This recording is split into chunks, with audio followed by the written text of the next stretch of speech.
Et salut à toutes et à tous et bienvenue sur un nouvel épisode du podcast Amour du maillot. Aujourd'hui, je reçois quelqu'un que peut-être les suiveurs du tout début de la chaîne connaissent puisque j'étais passé sur sa chaîne YouTube il y a un paquet de temps déjà, en plusieurs vidéos. D'ailleurs, je vous invite à aller voir. Tout ça sera dans la description puisque j'accueille Flavien. Flavien, comment ça va? Bah écoute, ça va très bien, merci de m'inviter. Bah, merci à toi, merci d'être là. Je vais te laisser la parole pour que tu nous présentes un petit peu ton parcours. Et puis bah, après, on va discuter tranquille, chill. Donc, est-ce que tu peux nous parler un peu de toi? Ouais, tu veux un condensé ou Comme tu le sens, voilà, à mi-chemin entre le condensé et le développé.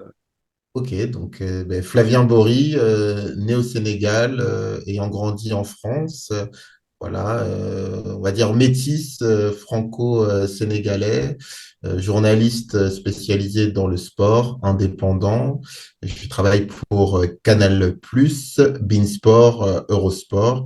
J'ai une chaîne YouTube aussi, voilà, d'offres de foot, qui m'a permis d'obtenir pas mal d'opportunités dans mon travail. Voilà, c'est une chaîne que j'ai lancée au moment où je commençais mes études de journalisme en sachant qu'il fallait que je me démarque. Donc voilà, donc ça m'a permis de à la fois progresser professionnellement, mais aussi de me faire plaisir, d'apprendre plein de choses et de me confirmer l'idée que plus que la performance sportive, on va dire que l'humain est sans doute la chose qui m'intéresse le plus, d'autant que j'ai l'impression d'avoir fait un peu le tour de la performance. Je pense que quand on a vu jouer le Barça de Guardiola, bon, ça va Hmm. être difficile de voir quelque chose de plus parfait, entre guillemets. Donc voilà, et c'est pour cela d'ailleurs que parallèlement à ma carrière de journaliste sportif, j'essaye voilà, d'avancer un peu plus vers quelque chose d'un peu plus généraliste. Voilà. Le sport, c'est bien, mais aussi à côté. Et c'est pour ça que j'ai créé un podcast qui s'appelle Un live, une histoire, et qui cherche, comme je le fais dans le sport, à rassembler un peu les gens, à faire prendre conscience voilà, que derrière un footballeur, bah, il y a un être humain que le football, bon, certes, c'est un sport qui déchaîne les passions, mais pour moi, ça ne reste que du football. Voilà, je sais il y a beaucoup de formulations, c'est bien plus que du football, etc. Bah, pour moi, c'est un grand tort. Voilà, et c'est pas pour minimiser le football. Le football, c'est quelque chose de génial, d'extraordinaire, mais je pense que ça gagnerait à retourner à une place, voilà, qui lui correspond selon moi mieux. Voilà, donc tout ça pour dire que j'essaye voilà, de développer, de partager une certaine empathie envers l'être humain. Et voilà, et donc ce podcast, Un live, une histoire, est là pour ouvrir un peu les cœurs et les esprits vers des personnes, peut-être votre voisin, votre mère, votre père, votre fils, bref, peu importe, des personnes que vous côtoyez, mais à qui vous ne posez pas forcément bah, la question de qui ils sont. Et je pense on peut apprendre de tous, des sportifs voilà, comme des personnes du quotidien. Voilà. Bah, écoute, je Et donc, pense qu'on c'est est. sur Instagram, donc n'hésitez pas Il est que à sur Insta ou il est un peu partout? Non, non, c'est un podcast qui est que sur Instagram. Il y a chaque semaine une interview différente, D'accord. avec un thème différent, avec des personnes connues ou non. Voilà, et l'histoire, c'est qu'on se comprenne mieux et qu'on se serve des vécus de chacun, de leurs victoires, de leurs erreurs pour notre propre parcours. Comme on peut faire avec les sportifs d'ailleurs, et je vous invite à le faire avec les sportifs, parce que c'est souvent des personnes qui ont développé certaines qualités qui, je pense, peuvent nous servir aussi dans la vie. Bah écoute, je pense qu'on est sur un top 3 des intros là, du podcast, clairement. On est déjà, on a senti le professionnalisme, hein, puisque vous aurez tous remarqué le regard caméra, ça n'a pas bougé. Là où les gens comme moi regardent l'écran, parce que pour avoir l'impression de parler avec la personne, on a eu le regard caméra qui a très peu bougé. Et puis bah, surtout, tu as ouvert des portes en fait sur ce sur quoi je veux axer l'épisode d'aujourd'hui, puisque c'est quelque chose qu'on perçoit dans tout ton travail, alors notamment ta chaîne YouTube, le côté humain, le côté passionné, le fait de faire les choses avec le cœur.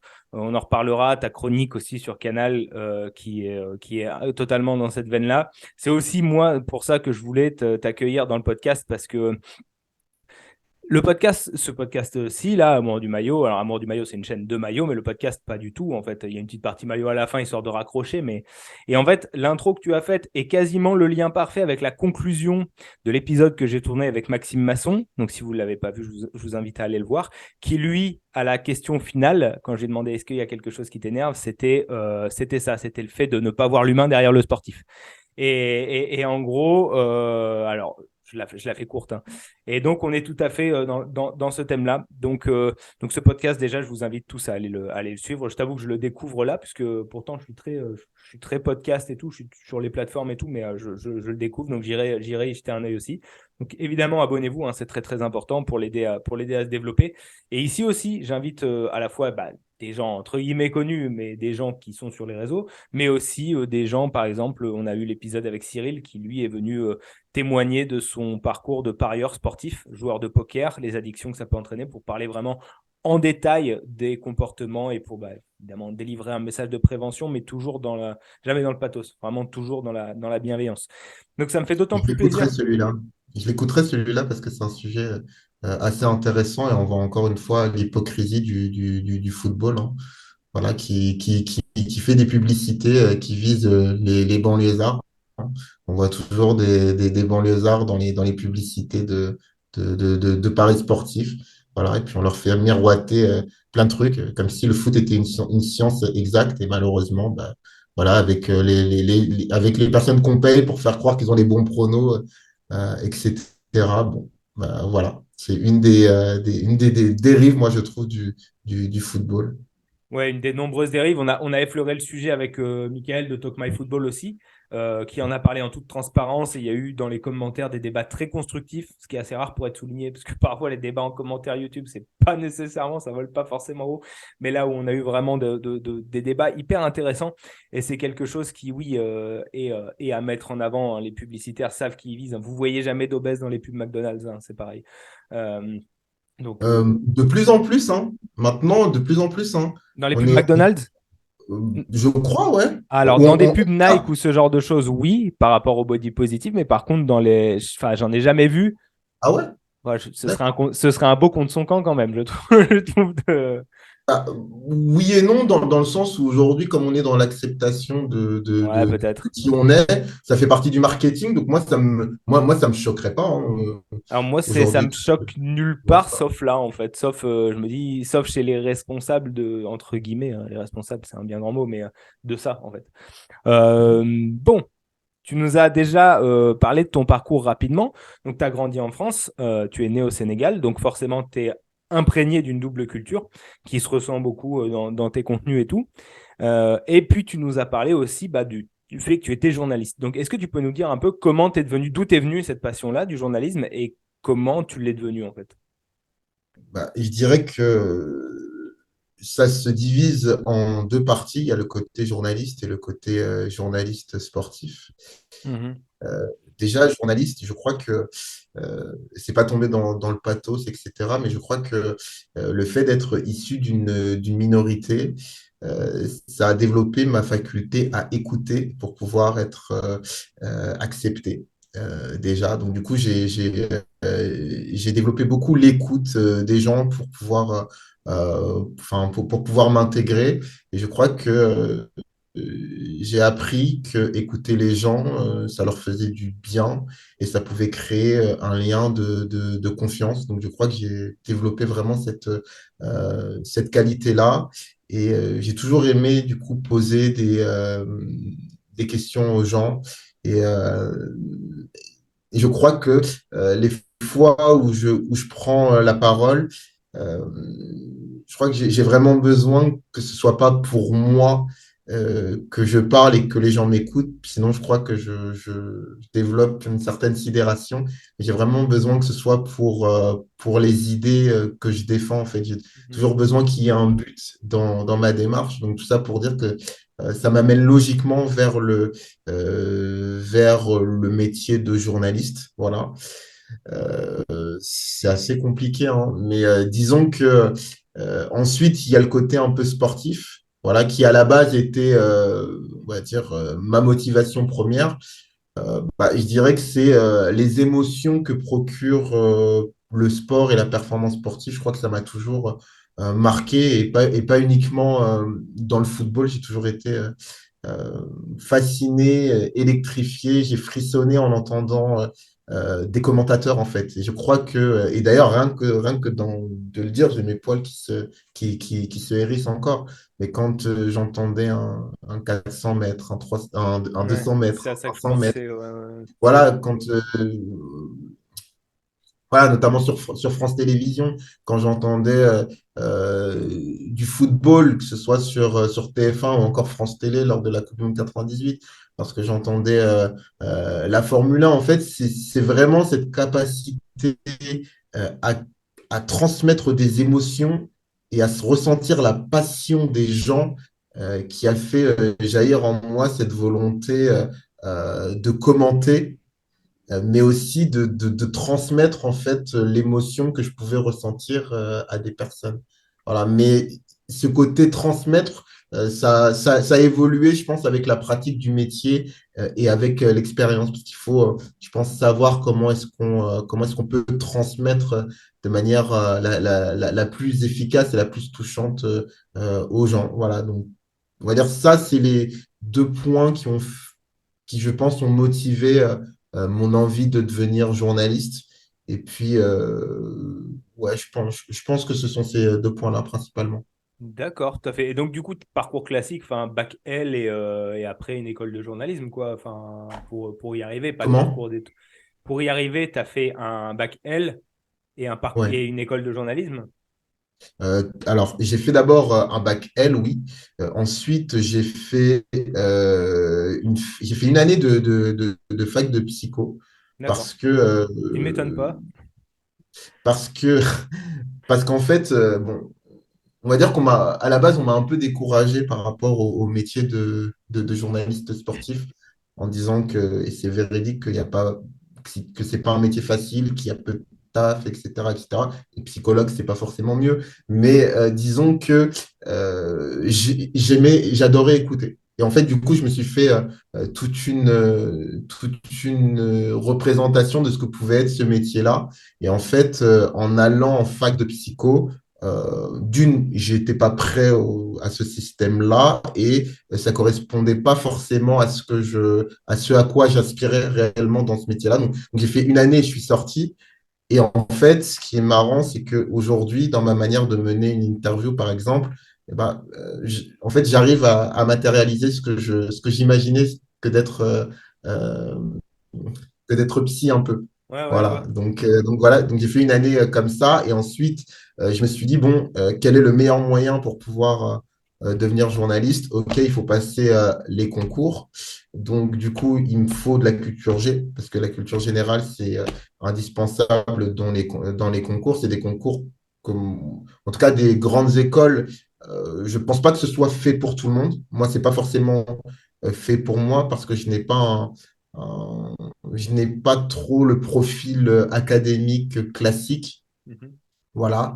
Mais bon, malgré ça, je me suis dit, il faut que j'essaye quand même de passer les concours. Donc voilà, j'ai d'abord fait une licence d'histoire à Paris 8, qui était très cool et qui m'a permis on va dire, de penser différemment. C'est-à-dire que en histoire, et je pense que ça se répercute d'ailleurs dans ma manière d'effectuer mon métier, c'est-à-dire en histoire, on n'est pas dans le qui a raison, qui a tort, ou alors le vrai, le faux. Enfin, non, pas le vrai, le faux, plutôt le bien, le mal. Voilà. On est plutôt dans une recherche. En fait, il y a une démarche assez humble déjà et vraiment une recherche de savoir comment les choses fonctionnent. Voilà. On s'en fiche un peu de savoir le bien ou le mal, mais c'est plutôt comment les choses fonctionnent, comment les choses se sont construites. Mhm. Et du coup, je trouve que c'est une manière qui est assez pragmatique et assez bien d'aborder le football, même si c'est en totale opposition. Et c'est pour ça il y a plein de choses que j'aime pas dans le football. C'est que certes, il y a un côté passion, mais c'est pas parce qu'on est passionné qu'on doit éteindre systématiquement son cerveau. Donc, du coup, voilà, ça a vraiment façonné ma manière de penser le foot. Et ensuite, j'ai donc fait une prépa au concours parce que c'était trop peu. On va dire que même si la culture G était intéressante, les concours, en tout cas les concours des meilleures écoles, c'est vraiment très dur. Donc du coup, ça nécessitait une prépa. Voilà, donc j'ai fait une prépa de 1 an pour passer les concours des grandes écoles que je n'ai pas eu d'ailleurs. Et donc, du coup, je me suis rapatrié sur l'ESJ Paris qui proposait un master, c'est une école privée, voilà, qui proposait un master de journalisme sportif, voilà, qui était assez court d'ailleurs, qui durait 1 an et demi. Voilà, Ouais. ce qu'il fallait, en fait, j'avais clairement conscience, et je pense que le pragmatisme, c'est vraiment quelque chose qui m'a pas mal aidé dans ce métier, c'est que j'avais clairement conscience que j'étais pas dans une des meilleures écoles, donc je savais qu'il fallait que je bosse dur. Donc du coup, parallèlement aux études que j'ai fait, je me suis directement mis, dès le premier jour où je suis arrivé dans l'école, j'ai su qu'il fallait que je fasse des stages parallèlement aux cours. Voilà, il y avait Ok. peu d'heures de cours. Enfin, je savais direct que ceux qui se contentaient de suivre les cours et qui ne faisaient pas les choses à côté, c'était cuit pour eux. Voilà, donc je me rappelle plus si j'avais lancé à l'époque mon blog, mais en tout cas, j'avais un blog, voilà. Et ensuite, voilà, tout le long de ma scolarité, là-bas, j'ai fait des stages. Et ensuite, les stages se sont transformés en pige, etc., etc. Voilà, disons que j'ai utilisé cette école comme voie d'entrée pour déjà me mettre dans dans le flow, quoi. Voilà. Mhm. Après, il y a la manière d'obtenir les stages, ça nécessiterait, je pense, une explication, mais je ne sais pas si c'est le thème de la question. Bah, tout à fait. Après, c'est toi qui vois, mais ça peut être intéressant. Je pense que c'est un métier qui à la fois fait envie et fait peur, si tu veux. Donc, c'est pour ça que c'est intéressant d'accueillir des personnes du journalisme, puisque ça montre aussi, et ce qui est marrant, c'est que je me reconnais dans plein de trucs que tu dis, dans le parcours. Alors non, pas le parcours. Moi, je suis né en France, si tu veux, mais euh, le parcours, j'ai pas fait une école de traduction, mais j'ai fait un master de traduction. Le fait de vouloir se spécialiser dans le sport, mais se rendre compte qu'il n'y avait pas que ça, tu vois. Euh, et du coup, être conscient de ça, essayer de bosser un peu plus, d'aller récupérer des lacunes, entre guillemets, ailleurs. Et donc, du coup, c'est intéressant si tu as des anecdotes de comment tu as pu avoir un stage ou si tu suivais un schéma en particulier dans ta façon, entre guillemets, de démarcher les gens, je pense que ça peut être intéressant, ouais. OK. Donc, Alors, rapidement, ben, hein. OK. Ben, alors, vous voyez, là, on vient de faire une pause parce que j'ai reçu un message d'un rédacteur en chef. Et ben, je ne sais pas si on va aborder ce sujet-là dans quelques minutes, mais quand on est journaliste indépendant comme je suis, et ben, il est très difficile en fait de ne pas être tout le temps connecté à son travail. Voilà, c'est quelque chose de vraiment permanent qui a tendance à... Et c'est extrêmement difficile de pouvoir mettre une distinction. Voilà, encore plus lorsque c'est un chef qui vous envoie un message pour débriefer l'émission qu'il est en train de regarder. Parce que du Ouais. coup, vous êtes en train de penser en même temps à ce que à ce à quoi le chef est en train de penser. Voilà, donc bref, voilà. Donc pour les stages, donc j'ai d'abord commencé avec des stages sur des sites internet sportifs. Voilà, parce qu'à l'époque, il y avait moi ce dont je rêvais à l'époque, c'était de la radio, c'était RMC. Moi, RMC, c'était le truc qui me faisait kiffer de fou. J'avais découvert ça quand j'étais à l'internat. J'ai fait quelques années à l'internat au collège. Et du coup, j'étais planqué sous ma couette, bien évidemment. C'était interdit. Et j'écoutais, pas forcément l'after-foot, j'écoutais Brigitte Lahaie à la base. Voilà, pour les petits conseils, machin. Et un jour, je crois que je suis tombé sur Jeannot Rességuier, etc. Pour moi, à l'époque, c'était impossible d'imaginer un match de foot à la radio. Et en fait, j'ai tellement kiffé qu'au final, je préférais limite écouter les matchs à la radio que de les regarder à la télé. Ouais, c'est Bref, des souvenirs. ça pour dire Les que je multiplex rêvais. radio, c'était moi ça m'a bercé quoi. On n'avait pas Canal Ouais, J. ouais, et puis je sais pas, c'était incroyable. La manière dont ils faisaient vivre les matchs, ça n'a rien à voir avec les commentateurs télé, quoi. Bref, toujours est-il que j'avais pas forcément confiance en moi niveau télévision. Voilà, mais en radio, je croyais en moi et le web, bon, j'avais un blog et je savais que c'était un domaine dans lequel il y avait du boulot. Donc, dans un premier temps, j'ai fait plein de stages, sport.fr, etc. Un truc, comme je suis en Île-de-France, voilà, il y avait un espèce de magazine voilà, qui s'appelait Sportco Île-de-France. Ouais. qui grosso modo euh, parlait de tout le sport en Île-de-France, de toutes les divisions, etc. Et ça a été extrêmement formateur pour moi parce que ça m'envoyait sur le terrain, je me déplaçais, etc., etc. Franchement, en termes de... c'était vraiment... D'un côté, c'était le parcours du combattant parce qu'il fallait aller à Pétaouchnok, prendre des bus. Mais mine de rien, j'ai jamais eu une âme de reporter, mais c'était quelque chose en fait, je kiffais bien parce que j'avais l'impression d'être journaliste. Et c'est important, moi, si j'ai un conseil à donner, euh, alors ça va peut-être paraître un peu dur, mais ne jouez pas à être journaliste. Soyez-le vraiment. Parce qu'il y a beaucoup de gens qui aspirent à être journaliste, mais qui jouent à être journaliste. C'est-à-dire que c'est bien d'avoir une petite radio, une petite web radio, un truc comme ça, mais si vous souhaitez réellement embrasser ce métier, confrontez-vous à la réalité du métier. Voilà, donc tout ça pour dire que ça m'a donné une bonne expérience. Et durant, en fait, je vais remonter un petit peu, mais durant ma période de prépa, il y avait une fille avec qui je m'entendais bien, qui s'appelle Sonia, qui assistait à l'émission Le Club du Dimanche sur Beansport. Voilà, elle y assistait dans le public. C'était à l'époque où il faisait des émissions en public. Et un jour, elle m'a proposé d'assister avec elle à l'émission. Donc là, je me suis dit, bon, je vais avoir une opportunité de faire quelque chose. Parce que j'avais déjà en fait conscience de mes forces, mais aussi de mes faiblesses. Voilà, et d'une certaine réalité du milieu. Donc je savais que ça, c'était une belle opportunité et qu'il fallait que je fasse quelque chose. Donc, je suis déjà arrivé à l'émission avec ça en tête. Et donc, on se pose dans le public, il y a un entracte, etc., etc. Et du coup, c'était un entracte qui était entre la fin de l'émission et le début des matchs. Grosso modo, il y avait la possibilité de regarder les matchs dans le public. Et je vois un mec sur le plateau, costume et tout. Je me dis, bon, lui, ça a l'air d'être un responsable. Ça peut être intéressant d'aller le voir. Donc, je prends mon courage, je descends, personne ne m'arrête. Je commence à aller lui parler. Il avait fait un reportage sur Francesco Totti. Voilà, donc je lui ai dit, ouais, Totti, faux numéro 9, très bon dans le 4-3-3, nanani nanana, meneur de jeu. Bref, je lui montre à la fois que j'ai bien écouté ce qu'il a fait et en même temps, je rajoute ce que je connais. Voilà. Et donc, du coup, ce gars-là me dit, waouh, tu connais bien, etc. Est-ce que tu cherches un stage? Je dis oui. Et donc, du coup, il me marque sur un petit papier son numéro de téléphone. C'est un papier que je garde toujours. Et il me dit, appelle-moi. Le lendemain, je l'appelle. Il me dit, rappelle-moi.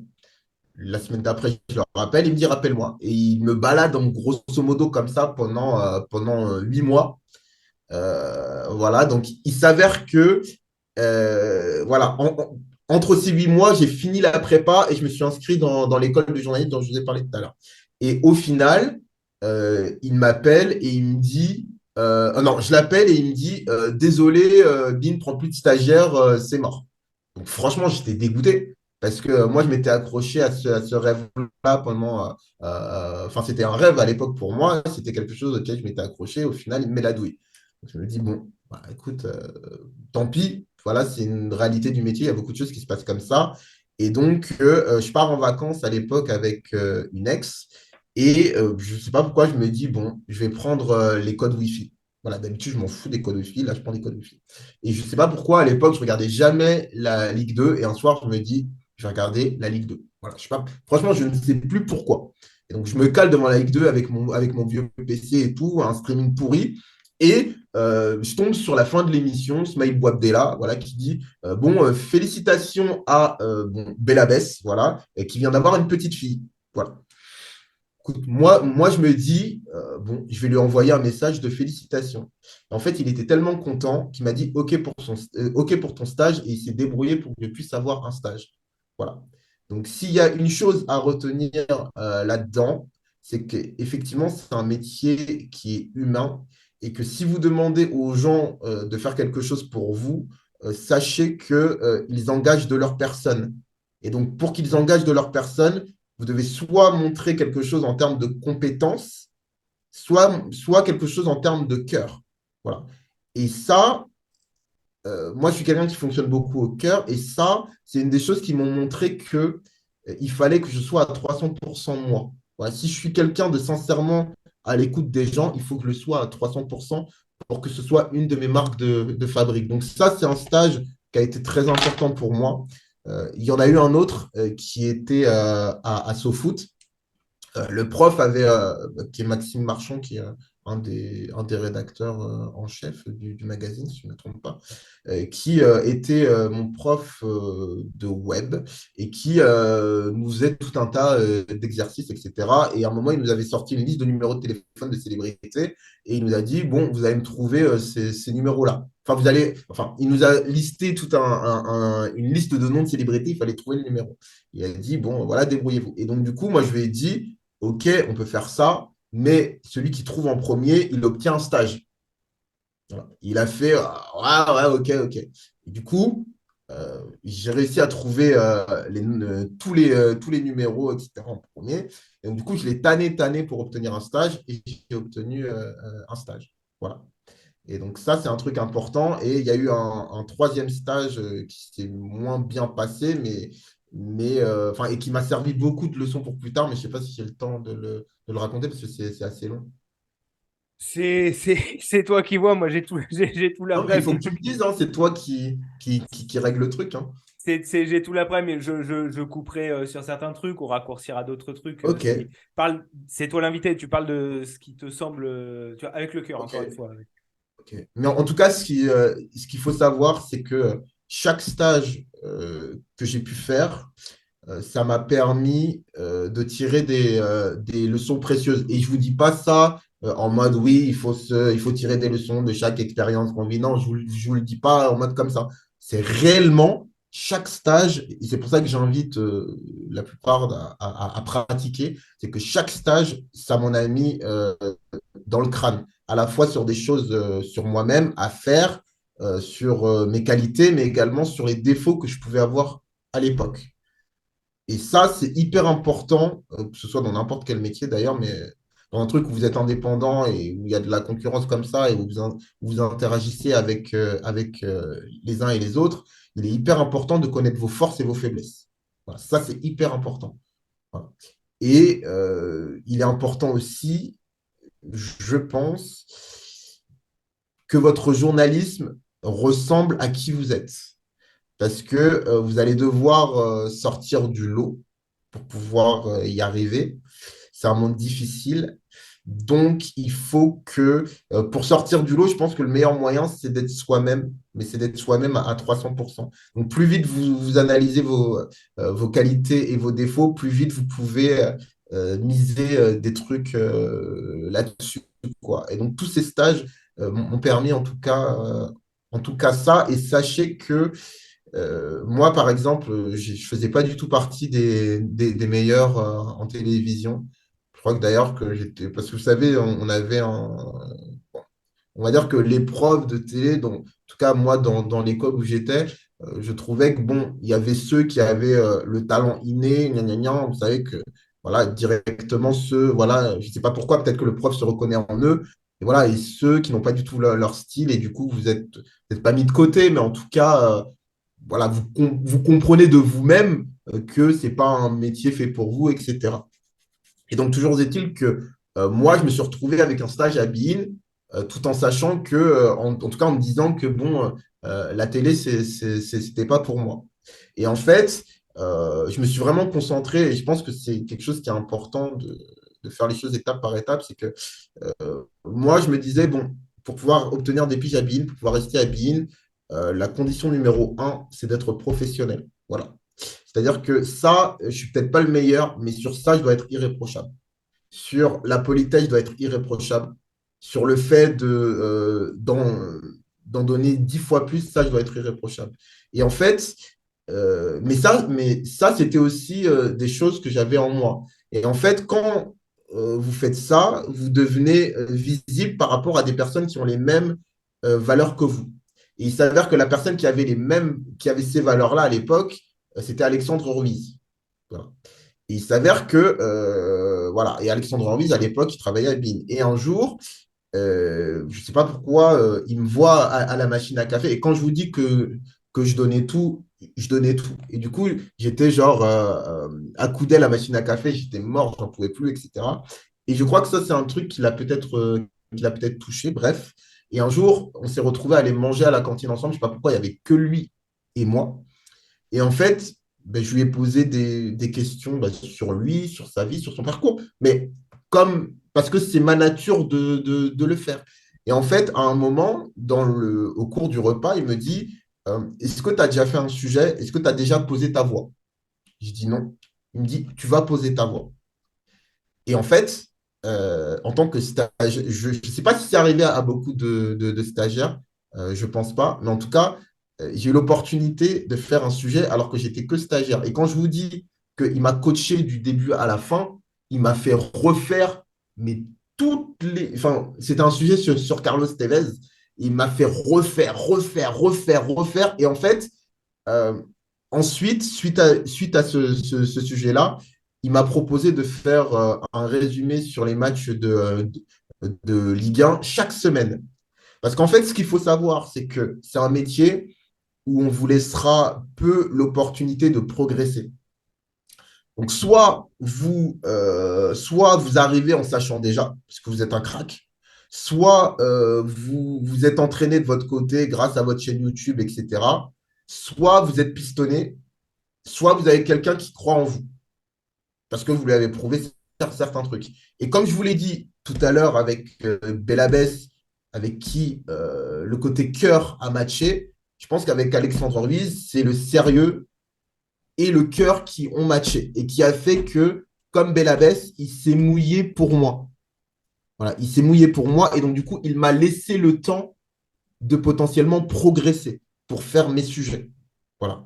Et donc voilà. Et au final, comment dire, mon stage s'est converti en pige. J'ai commencé à faire de la télévision, pas uniquement faire de l'édition. Parce que moi, là-bas, je faisais de l'édition, des petits formats, des petits résumés de matchs, des offs, etc. Je prétendais pas forcément à plus. Évidemment, ce à quoi je rêvais, c'était de faire des débats en mode RMC, etc., etc. Et donc voilà, donc j'ai commencé à faire des sujets et ça a été une belle opportunité de stage. Et donc le stage qui s'est le moins bien passé, c'était donc dans un média. Bon, j'ai pas forcément envie de donner le nom, mais grosso modo, donc j'y suis allé assez confiant parce que jusqu'à présent, tous les stages que j'avais faits s'étaient transformés en pige. Et en fait, il faut savoir que, encore une fois, je l'ai dit tout à l'heure, mais la manière dont vous menez votre carrière, je pense qu'elle doit refléter qui vous êtes. Et je trouve que, bon, ça, c'est une analogie que je fais parfois, mais je trouve que dans la manière dont je jouais à l'époque avec des Lego, la manière dont je joue au mode carrière de FIFA, par exemple, moi, je suis quelqu'un qui aime l'équilibre. C'est-à-dire que moi, ce qui va m'intéresser, et si vous regardez ma chaîne YouTube, c'est la même chose. C'est-à-dire que vous allez avoir du foot de n'importe quel pays, parce que pour moi, j'aime l'équilibre. Et pour moi, j'aime le côté complet. Donc, du coup, forcément, je voulais mener ma carrière en mode complet. Donc, c'est-à-dire que pour moi, il fallait que j'ai plusieurs employeurs. Et ça me faisait kiffer de pouvoir trouver cet équilibre-là. Et ça, je pense que écouter la manière dont vous êtes, c'est en premier temps hyper important. Mais ensuite, vous devrez, je pense, pour franchir le cap du dessus, je pense qu'il faudra pas forcément appliquer ce que vous avez appliqué précédemment. Bref, je referme la petite aparté. Donc, j'ai fait ce stage-là qui, au départ, se passait bien, même si, du fait que ce n'était pas forcément une grosse chaîne, j'avais l'impression que l'ambiance n'était pas la même que dans les grosses chaînes. Contrairement à ce qu'on peut penser, moi, je trouve que dans les grandes chaînes, les gens sont plus cool, en fait. L'ambiance est plus cool, les gens se regardent. Enfin, après, c'est peut-être faux, hein, mais c'est vraiment l'impression que j'avais. Or, dans les petites chaînes, en tout cas dans certaines petites chaînes, je pense qu'il y a un peu plus d'ego, il y a un peu plus de frustration. Bref, je suis à l'époque stagiaire et on me propose. Alors, il y a le rédacteur en chef, le grand chef qui vient me voir et qui me dit bon, ce soir, on a une émission, mais on n'a pas d'auditeurs, on n'a pas de téléspectateurs pour intervenir, etc. Est-ce que ça te dit de le faire? Moi, je dis oui.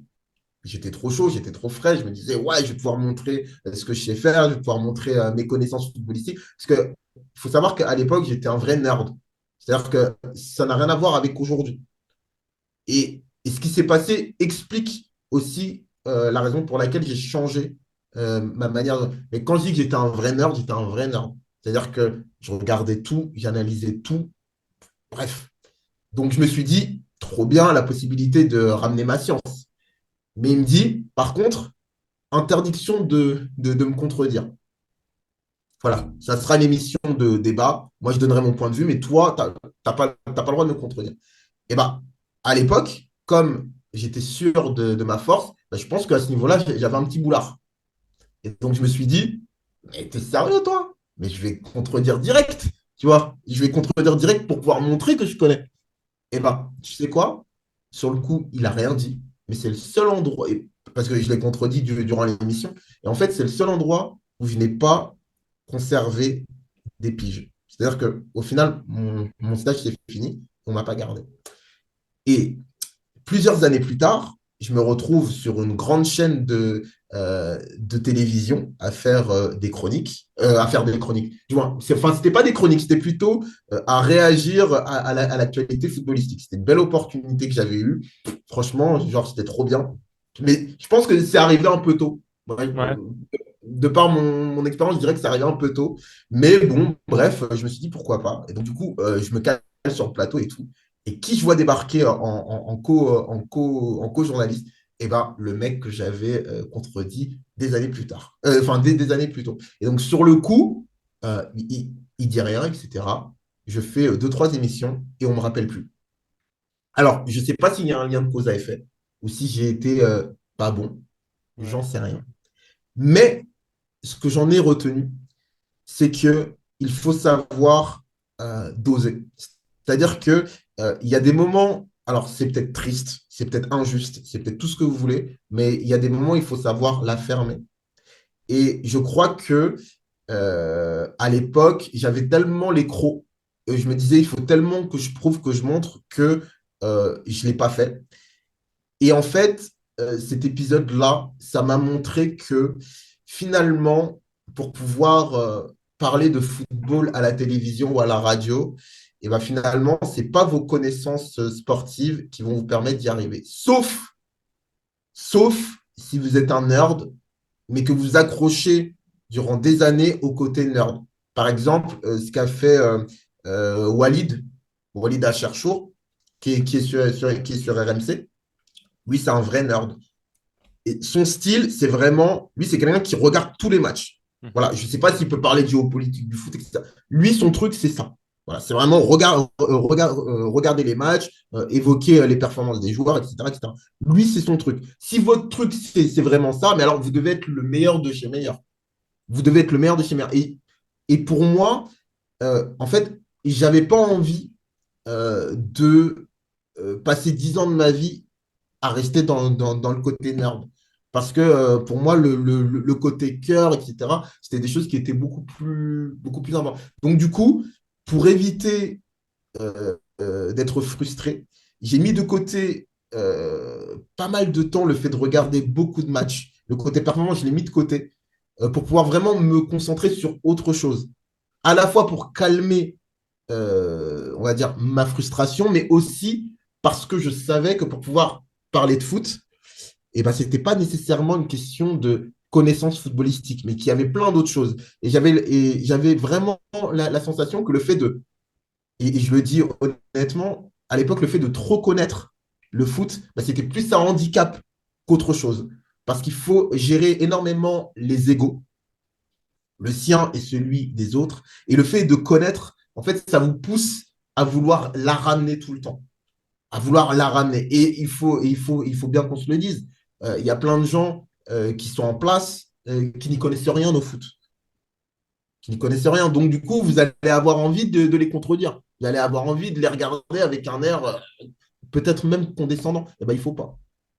Il y a des moments où il faut faire les choses. Et du coup, ce stage-là, je pense que c'est le stage qui m'a appris. Alors, bien évidemment, c'est peut-être le stage le plus négatif, enfin, mais je crois que c'est celui qui m'a appris le plus, en tout cas, à gérer ma carrière, parce que j'ai plus jamais refait cette erreur. Et les fois peut-être où je peux être tenté ou peut-être que je sais pas, vous savez, parfois vous travaillez à 5 heures du matin, vous êtes explosé, vous êtes fatigué, vous avez un journaliste qui rentre, qui commence à, je sais pas, genre qui commence à parler, je dis n'importe quoi, genre de Michael Schumacher. Vous avez grandi avec Michael Schumacher. Michael Schumacher, c'est intestable. Voilà, il commence à dire des trucs, machin. Et bah, vous allez avoir envie à 5 heures du mat de lui dire, mais non, pas du tout. Et en fait, l'erreur, je ne sais même pas si c'est une erreur dans le fond, mais en tout cas l'erreur que j'avais commise à l'époque, ben, ça fait comme un électrochoc qui m'a dit, Flavien, ferme-la. T'es fatigué, ferme-la. T'as aucun intérêt à ramener ta fraise. Le combat de coq, ça sert à rien. Ce mec-là, il est en place. Toi, t'es pas en place. Euh, la seule chose qu'il va faire, c'est prendre la mouche contre toi. Et il avait commencé à prendre la mouche, d'ailleurs. Et finalement, j'ai dit, bon, je laisse tomber, etc. Voilà. Tout ça pour vous dire voilà, que le relationnel, c'est vraiment important, quoi. J'aurais pu écouter des anecdotes comme ça pendant des heures, sincèrement, c'est hyper plaisant. Et c'est limite flippant, ça, on pourra peut-être en parler en off, à quel point notre parcours, il se ressemble, t'as pas idée. En fait, t'as pas idée dans l'appréhension du métier. J'ai vu un truc il y a pas longtemps, la courbe de, tu dois connaître ça, la courbe de, je vais te retrouver ça, attends. La courbe de Dunning-Kruger, qui en gros est un phénomène, un biais cognitif euh, par lesquels les moins qualifiés dans un domaine pourraient surestimer leurs compétences. À savoir, souvent quand tu débutes quelque chose et que ça se passe bien pour toi, il y a une montée en flèche de confiance qui fait que ça va verser dans la surconfiance. Et comme tu dis, et en fait, et après, tu vas avancer, prendre quelques claques, et vite, et en fait, le rapport va s'inverser. Et après, au fil du temps, ça va se stabiliser, tu vois. Bon, ça se résume en un mot, hein, l'humilité, mais l'humilité, ça s'apprend, c'est pas quelque chose, c'est très rare que ce soit inné, tout comme ce que tu disais, tu sais, les gens qui ont le talent ou pas, bah, l'humilité, c'est pareil, on l'a ou on l'a pas, et enfin, on l'a ou on l'a pas. C'est pas un talent, en fait, ça s'apprend à force d'échecs, quoi. Et, Alors, si je peux me permettre, je pense. Alors, comment dire? Moi, je pense pas qu'il faut être dans l'excès d'humilité. non, non, C'est-à-dire non, non. mais en fait, là, pour le coup, je pense pas que j'ai manqué d'humilité. Je pense que j'ai manqué d'intelligence sociale. En fait, c'est plus de l'intelligence sociale. Et c'est ça, en fait, qu'il faut avoir, je pense, quand on fait un métier où on est en contact avec les autres et où notre destin dépend également d'autrui. Je pense que c'est surtout l'intelligence sociale qu'il faut avoir. Ce que vous pensez de vous-même, vous pouvez le garder, en fait. Enfin, je veux dire, il faut être humble, bien évidemment, mais il ne faut pas être trop humble non plus. Je pense que c'est vraiment un équilibre qui est difficile à trouver, mais je pense qu'il faut le chercher. Parce que quand vous faites un métier, en tout cas quand vous faites des chroniques, vous êtes obligé d'avoir confiance en vous. Et vous avez Ouais. intérêt à avoir pleinement confiance en vous. Parce que vous devez convaincre. Vous devez vous convaincre vous devez convaincre votre chef, vous devez convaincre les téléspectateurs qui vous regardent. Et vous devez avoir suffisamment confiance en vous pour que si on vous critique, ben, vous ne soyez pas en PLS dans votre pieu à ne pas vouloir ressortir. Et vous devez avoir suffisamment confiance en vous pour vous dire parce que théoriquement, si vous êtes mauvais, on vous fout dehors. Si vous n'avez pas de contrat, si vous êtes pigiste, vous avez intérêt, entre guillemets, d'assurer. Si vous vous gourrez, c'est mort pour vous. Donc, vous devez avoir confiance en vous. Mais il ne doit pas y avoir de surconfiance. Vous devez rester humble, avoir cette soif d'apprendre et de progression. Mais moi, ça, je le distingue bien de l'intelligence sociale, qui pour moi est nécessaire pour pouvoir franchir les paliers. Je pense que quoi qu'il arrive, vous ne pouvez pas arriver et tout défoncer. Voilà, vous pouvez pas. Il y a, je veux dire, depuis toute l'histoire de l'humanité, enfin, c'est pas pour rien qu'il y a des paliers à franchir. Voilà. C'est Mhm. comme si à la base, je sais pas, vous commencez fantassin et que vous voulez arriver roi. Ben, vous pouvez pas. Vous allez devoir commencer fantassin, et être aux ordres d'un lieutenant, et ben vous devrez faire ce que le lieutenant il dit. Mais les fois où vous allez avoir l'occasion de prouver, etc., vous devrez prouver tout en ayant une intelligence sociale pour ne pas, on va dire, vous mettre trop de gens à dos. Et ensuite, etc., etc., etc. Mhm. L'analogie de l'armée, elle est tout à fait juste. Il y a énormément d'ordres qui vont vous paraître stupides si vous êtes dans l'armée, et pourtant, il ne faudra pas les contredire, quoi. C'est c'est ça encapsulé, en fait, quoi. Voilà. Mais il sera aussi important pour vous de trouver l'endroit qui vous correspond. Parce que même si même si vous avez du talent ou l'envie de réussir, si vous n'êtes pas dans un endroit euh, où vous avez quelqu'un qui sera sensible à qui vous êtes, vous allez vous épuiser. Parce que c'est pas qu'une question de. Alors, certes, il y a un côté. Je pense pas qu'on peut tout miser sur la méritocratie. Moi, je ne pense pas que ce soit forcément une question de. La méritocratie, elle arrive, mais si vous êtes déjà remarqué par la bonne personne. Donc, je pense que le truc à vraiment vous concentrer, c'est de chercher un média, pas forcément celui que vous aimez, parce que moi, par exemple, euh, comme je disais, mon rêve, c'était de travailler sur RMC, et dans les faits, en tout cas, euh, jusqu'à il y a quelques années, je ne pense pas qu'RMC correspondait avec mon style. Je ne sais pas si ça le sera dans les années à venir. Si je réussis, bah, peut-être que je pourrais, entre guillemets, ouvrir cette porte-là. Mais en tout cas, à l'époque, ça ne correspondait pas à ce style. C'est difficile, parce que moi, je veux dire, coach Courbis, voilà, pour moi, c'est mon tonton. Voilà, genre, il m'a appris plein de trucs. Voilà, j'ai réussi à faire des émissions à RMC alors que j'étais que simple auditeur. Mais parfois, voilà, c'est peut-être dans ces moments-là, il faut être humble et lucide. Voilà, c'est-à-dire, moi, à l'époque, RMC, malheureusement, c'était pas pour moi. Je ne correspondais pas au style d'RMC. Et ben, c'est comme ça. Ce qu'il faut, c'est réussir à trouver vraiment un endroit qui correspond à votre style. Mais bon, de toute façon, je vous donne beaucoup d'informations, mais c'est des choses. Enfin, vous ne pouvez pas tout ingurgiter, on va dire, d'un coup. Il n'y a que les expériences et un certain état de conscience qui peut vous faire vous dire, ah oui, effectivement, c'est important. Donc, je pense qu'il faut, quoi qu'il arrive, faire des erreurs pour pouvoir s'en rendre compte, quoi. Ouais, après, tout ce que tu dis, c'est applicable dans tous les domaines, hein. Là, on utilise le journalisme sportif parce que c'est ton milieu, mais ça s'applique à tout, à tout. Et en fait, on s'étonne quand on arrive à la trentaine à répéter les conseils que nos darons pouvaient nous donner. C'est fou, quoi. Et on s'écoute et on se dit, ah ouais, ça fait drôle quand même, tu vois. Mais en tout cas, tu as toujours parlé avec franchise et transparence, et ça se ressent aussi dans ta chaîne YouTube, justement. On va embrayer un peu là-dessus. Je ne Euh, sais pas si je parle avec franchise et transparence. Je pense pas que je puisse me permettre de parler avec franchise et transparence. En tout non. cas, j'essaye de faire au mieux. Voilà, Alors, mais je ne peux pas me permettre de parler avec une totale franchise et on une va totale. prendre un exemple.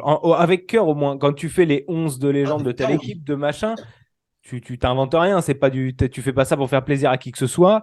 Euh, quand Bien sûr. tu. Mais regarde, je vais te prendre un exemple. Tu vois, pour moi, par exemple, il serait important qu'on parle davantage du foot féminin. Pour moi, il serait important par exemple, qu'il y ait moins de tabous autour de l'homosexualité dans le foot. Ok, ça c'est des points.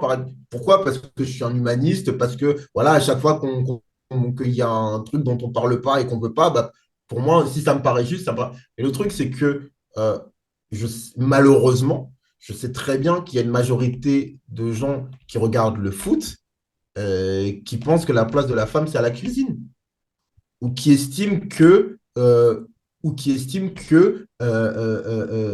l'homosexualité n'existe pas dans le foot, alors que tu vois des mecs qui se mettent des mains aux fesses et qui limite s'embrassent à chaque fois qu'ils marquent un but. Donc, si tu veux, même si ça, c'est quelque chose qui, pour moi, serait important de parler, si tu veux, j'estime, et je pense que l'expérience de YouTube me l'a montré, tout comme l'expérience de la vie. C'est-à-dire que il faut choisir, je pense, le bon moment pour parler des choses. C'est-à-dire que, comment dire, en fait, vous ne pouvez pas forcément, je pense, rentrer dans l'art de tout le monde directement. C'est-à-dire que si vous voyez qu'il y a une majorité, par exemple, d'homophobes qui regardent le foot, ou alors de personnes misogynes qui regardent le foot, leur rentrer dans l'art en disant ouais, non, le football féminin, ça doit être autant diffusé que le football masculin, ouais, non, il devrait plus y avoir. en fait, ça n'a aucun intérêt parce que vous n'allez plus être audible de ces personnes-là. Moi, je pense qu'il faut avoir, et ça c'est quelque chose que j'ai compris, je pense, avec l'expérience, c'est que je pense qu'il faut savoir être pédagogue, il faut savoir être patient et il faut faire par petites touches. Donc, oui, j'essaye d'être au maximum, euh, de parler avec le cœur, d'être honnête, mais je ne peux pas me permettre de l'être complètement parce que je pense que stratégiquement, ça ne me permettrait pas forcément de passer bien les valeurs qui sont importantes pour moi ou les messages qui sont importants pour moi. Pour moi, j'estime que si par exemple, je réussis, je dis n'importe quoi, à devenir présentateur de telle ou telle émission ou que je continue de grandir, eh ben, je pense que euh, mon impact sera peut-être beaucoup plus grand lorsque, par exemple, je voudrais défendre certaines choses et peut-être avec moi. Alors que là, peut-être qu'en rentrant dans l'art des personnes tout de suite, bah, peut-être que je vais me fermer des portes, en fait, qui auraient... Alors ça, c'est un parti pris. C'est-à-dire que je pense qu'une personne qui serait... C'est pour ça que je disais tout à l'heure que je pense que vous devez respecter votre nature profonde. C'est que je pense que si vous êtes naturellement quelqu'un de révolutionnaire, un révolutionnaire dans l'âme qui passe son temps voilà, à rentrer dans l'art de tout le monde, faites-le. Mais sachez que il y a certains avantages et certains inconvénients qui vont avec chaque attitude. Et je pense qu'il faut au maximum que ça représente qui vous êtes. Moi, je ne pense pas que je suis quelqu'un qui aime clasher. Voilà. Ça peut m'arriver de le faire s'il y a quelque chose qui me tient à cœur, mais ce n'est pas ma nature. Donc, stratégiquement, le meilleur moyen pour moi, je pense, de passer un message, je crois que c'est à travers une certaine douceur. Alors, je ne vais pas toucher tout le monde, bien évidemment, et on ne peut pas toucher tout le monde. Mais euh, je pense en tout cas il faut que chacun amène sa pierre à l'édifice en fonction d'un style différent. Mais je ne pense pas qu'on puisse être totalement honnête tout le temps, parce que sinon, je pense qu'on y arrive. Ça ne veut pas dire pour autant être malhonnête. Encore une fois, je vais revenir à ce que je disais tout à l'heure, je pense que c'est simplement de l'intelligence sociale. Et je pense que c'est une preuve de maturité que d'en avoir et d'humilité, je pense. Ouais, je suis pas trop en accord avec ça, dans le sens où en fait, j'ai l'impression que tu confonds quand j'ai dit franchise et honnêteté. Ouais. Il faut pas confondre dans la vie, et ça je trouve ça important, et je l'avais vu dans un film il y a pas longtemps, je crois que c'est Glass Onion sur Netflix. Il faut pas confondre parler sans réfléchir et être franc. C'est Bah, si si, dans la parce que mesure, même si tu fais passer un message avec douceur, en mettant les formes, par un moyen détourné, tant que tu le fais en étant en conscience, enfin en pouvant te regarder dans une glace, en étant en accord avec tes valeurs, c'est ce que j'appelle de la franchise, tu vois. Donc, il y a l'intelligence sociale, je suis d'accord avec toi. Sur ta chaîne, à aucun moment, tu vas faire une vidéo euh, pour faire une vidéo parce qu'elle va faire des vues, parce qu'elle va plaire à X ou Y. Tu fais une vidéo parce que tu as envie de la faire. C'est une forme pour moi de franchise et d'honnêteté. Alors, tu la fais comme tu veux. Tu vas témoigner d'une injustice ou ce genre de choses, ou vouloir faire comprendre quelque chose à quelqu'un à ta manière, à toi, mais tu vas le faire. Tu vois ce que je veux dire? L'agissement est franc. L'agissement, il est honnête. alors, oui, alors je pense on pense à peu près le truc, mais je pense au niveau des termes. Par exemple, si moi, je trouve quelqu'un, euh, pa- par exemple, mettons que je trouve Valère Germain nul, Ok, d'accord? Euh, euh, Ça serait être franc que de dire qu'il est nul. D'accord? ok.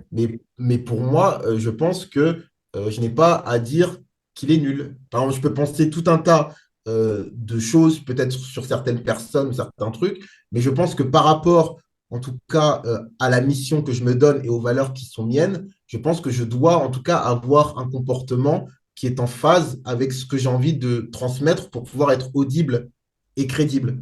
Tu vois ce que je veux dire? Donc, je ne Ouais. peux pas me permettre d'avoir, par exemple, la franchise que je vais avoir avec ma petite sœur. Je ne peux pas me permettre d'avoir cette franchise sur YouTube. Donc, c'est pour ça que je ne peux pas dire que je suis totalement franc. C'est pas vrai. Par contre, ce que je dis, je le pense vraiment. C'est ça. Je peux pas. Mais par contre, je ne peux pas tout vous dire. Et lorsque tu me dis que je ne fais pas de vidéos pour les gens, il y a plein de vidéos que je fais pour les gens. C'est-à-dire que lorsque, par exemple, je fais un 11 de légende euh, euh, euh, de la Tunisie, par exemple, je me dis, il y a plein de Tunisiens dont on ne parle jamais. C'est-à-dire que les Tunisiens, ils adorent le foot. Il y a plein de gens d'origine tunisienne en France, mais on ne parle jamais de l'équipe de Tunisie. On n'en parle jamais. On ne parle jamais des souvenirs, etc. Et ben moi, pour que ces personnes-là se sentent honorées, pour que ces personnes-là vibrent, pour que ces personnes-là, bah voilà, ça leur fasse un petit moment de bonheur, et ben je vais faire cette vidéo pour eux. À la base, c'est pas pour moi, c'est pour eux. Mais c'est quelque chose qui est en phase, en fait, avec mes valeurs. C'est-à-dire que moi, je fais ce métier-là pour essayer de rassembler les gens, pour essayer justement de leur apporter quelque chose. Et ben, à travers cette manière de faire-là, je le fais. Si je faisais que des choses, euh, on va dire que j'aimais moi, je ne pense pas que je serais la même personne. Et ça ne m'intéresserait pas. En fait, moi, je pense et je pense qu'on n'est jamais aussi bon que lorsqu'on fait les choses euh, pour les autres aussi. Mais en tout cas, dans la volonté d'apporter quelque chose. Pas évidemment dans le fait de pouvoir récolter des autres, mais vraiment de pouvoir leur donner. Et je pense que une fois qu'on a franchi, je pense, au niveau de la maturité, ce truc-là, je pense que ça nous aide beaucoup dans la vie de savoir écouter. Parce qu'il y a une écoute de l'oreille, mais il y a aussi une écoute du cœur. Et si moi, ma grande force, c'est de savoir écouter, eh ben, je dois entendre, par exemple, les personnes, je sais pas, il y a peut-être plein de personnes d'origine roumaine en France, eh ben, je dois pouvoir entendre qu'une petite vidéo sur un 11 de légende roumain, ça va leur faire plaisir. Alors, ça fera sûrement pas de vue. Voilà. Ça fera sûrement. Mais voilà. Moi, je sais que par rapport à mes valeurs, par rapport à ma marque de fabrique, par rapport au style Flavien Bory, au style d'off de foot, et ben ça, c'est important. Et en fait, quand vous arrivez à être cohérent, plus vous êtes cohérent par rapport à votre manière d'appliquer votre travail en étant qui vous êtes, et je pense plus, bah, au final, ça vous revient. C'est-à-dire que peut-être qu'effectivement, je ne vais pas faire 500 000 vues avec ça, mais si par exemple vous avez un rédacteur en chef qui me connaît, qui sait comment je suis au niveau du cœur et qui va tomber sur cette vidéo-là, il va se dire, ça c'est Flavien que je connais. C'est-à-dire qu'on ne parle jamais de la Roumanie, et ben, il a fait cette vidéo pour rendre hommage aux Roumains. Bah, effectivement, il est cohérent. Bah, tu sais quoi, je vais peut-être finalement envie de lui donner sa chance pour telle émission. Mhm. Ouais, bon, je pense qu'on dit la même chose grossièrement en Ok, fait.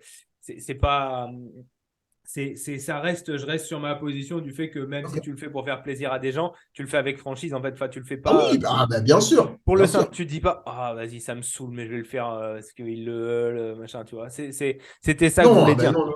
Non, non, non, bien sûr, bien sûr. Et justement, sur ta chaîne, tu as aussi pu une fois faire une vidéo où tu as parlé justement de racisme. Là, encore une fois, c'est pareil, c'était franc avec ton style, mais c'était franc aussi. T'en as été victime, toi, au cours de ton parcours pro? Bah,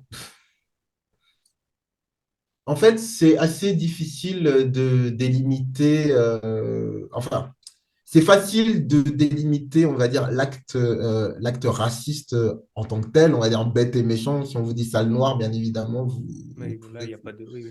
Voilà. Mais en fait, ce qui est le plus difficile, ce sont les préjugés qui sont autour du fait d'être. Alors, il y a des préjugés sur tout. Vous êtes petit, vous êtes gros, vous êtes. Mais le truc, c'est que il y a beaucoup de préjugés au fait d'être noir. Et il y a peu de noirs à la télé. Il y a peu de noirs qui ont des. En tout cas, à la télé, au poste de journaliste. En tout cas, à part David Astorga, moi, quand j'étais petit, bah, j'en avais pas eu beaucoup. Donc, si vous voulez, en fait, ce qui est difficile, c'est qu'étant donné que c'est un métier d'image, et ben, en fait, souvent, les gens fonctionnent par cliché. Donc, du coup, c'est assez compliqué, en fait, de trouver le bon équilibre entre donner aux gens ce qu'ils veulent tout en étant soi-même. Moi, par exemple, je sais que j'ai une moitié français, je suis moitié français, enfin, je suis français de nationalité, je vis en France, mais j'ai des origines sénégalaises. Eh ben, je sais par exemple que lorsque je fais des chroniques sur Canal Afrique, je pense qu'il est intelligent pour moi de savoir à qui je m'adresse. C'est-à-dire, si je m'adresse aux Africains, je ne vais pas m'adresser euh, comme si je m'adressais aux Français. Donc, du coup, il y a quand même un côté de moi que je dois renier et donner plus de place à un autre côté. Donc, disons que pour revenir à ta question, bien évidemment, des blagues racistes, j'en ai entendu, euh, mais à ce niveau-là, j'ai jamais été particulièrement, ça n'a jamais été destiné directement. Mais je dirais que c'est plus les préjugés en fait qui sont difficiles en fait au quotidien. Voilà. Euh, voilà. C'est plus ça qui est compliqué parce que voilà, il faut pouvoir à la fois composer avec ce que les.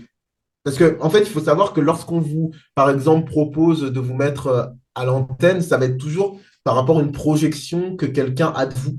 Voilà. Et bon, la plupart des gens qui sont en place, en tout cas dans les télés françaises, ce pas des Renois, ce sont des Blancs. Donc, du coup, la plupart du temps, sauf pour ceux qui ont vraiment une culture assez grande, eh ben, il y a tout un tas de clichés qui vont avec, de clichés qui vont avec Omar Sy, par exemple. C'est-à-dire, le Renoir, il est souriant, il est blagueur, et gna gna gna. Ben, donc voilà. Donc, grosso modo, je pense que vous avez plus de chances de pouvoir obtenir un poste si vous collez à la caricature de ce qu'on imagine de vous. Et en fait, c'est ça qui est compliqué. C'est de pouvoir répondre à la fois aux attentes, mais les attentes, elles sont souvent basées sur des clichés, et en même temps de pouvoir être vous-même. Voilà. Mais de toute façon, je pense que, encore une fois, et c'est pour ça que l'humilité, c'est important, et il ne faut jamais oublier que c'est un métier de service. C'est-à-dire que, certes, vous faites ce que vous voulez, vous exprimez qui vous êtes, mais vous êtes au service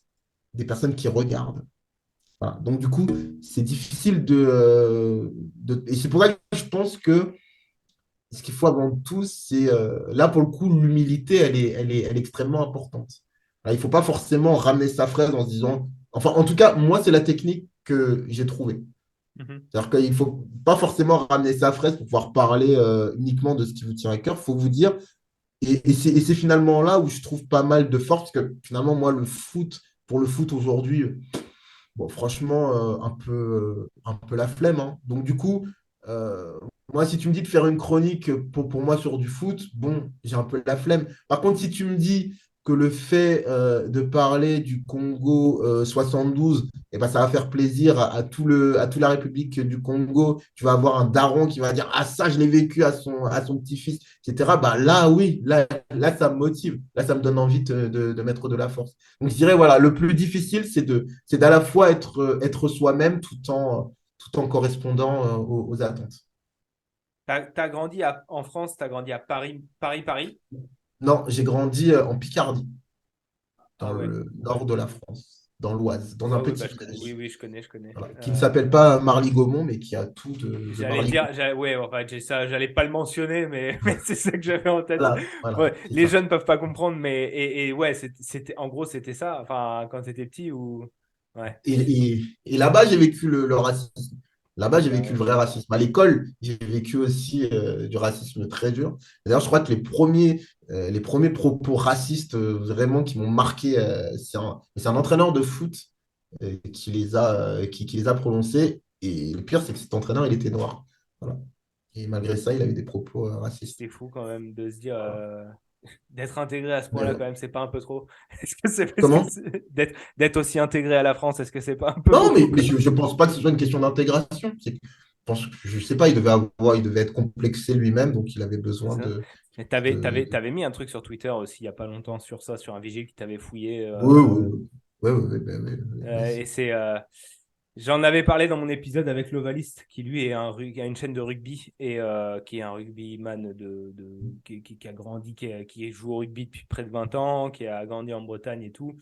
Et le racisme crasse dans le rugby, il est très très marqué aussi parce que c'est aussi un sport qui est très terroir. Et je lui avais raconté cette anecdote sur un de mes matchs que j'avais joué en Haute-Normandie ou en race campagne où en gros c'était le même délire quoi, où il y avait un Mm. noir dans l'équipe et il l'appelait Pépito et c'était bon, c'est triste à mourir si tu veux, mais ouais, enfin Mais ouais. c'est toujours intéressant en fait d'avoir le recul, si tu veux, et le témoignage de quelqu'un bah, qui a grandi en France en fait, quoi, mais qui.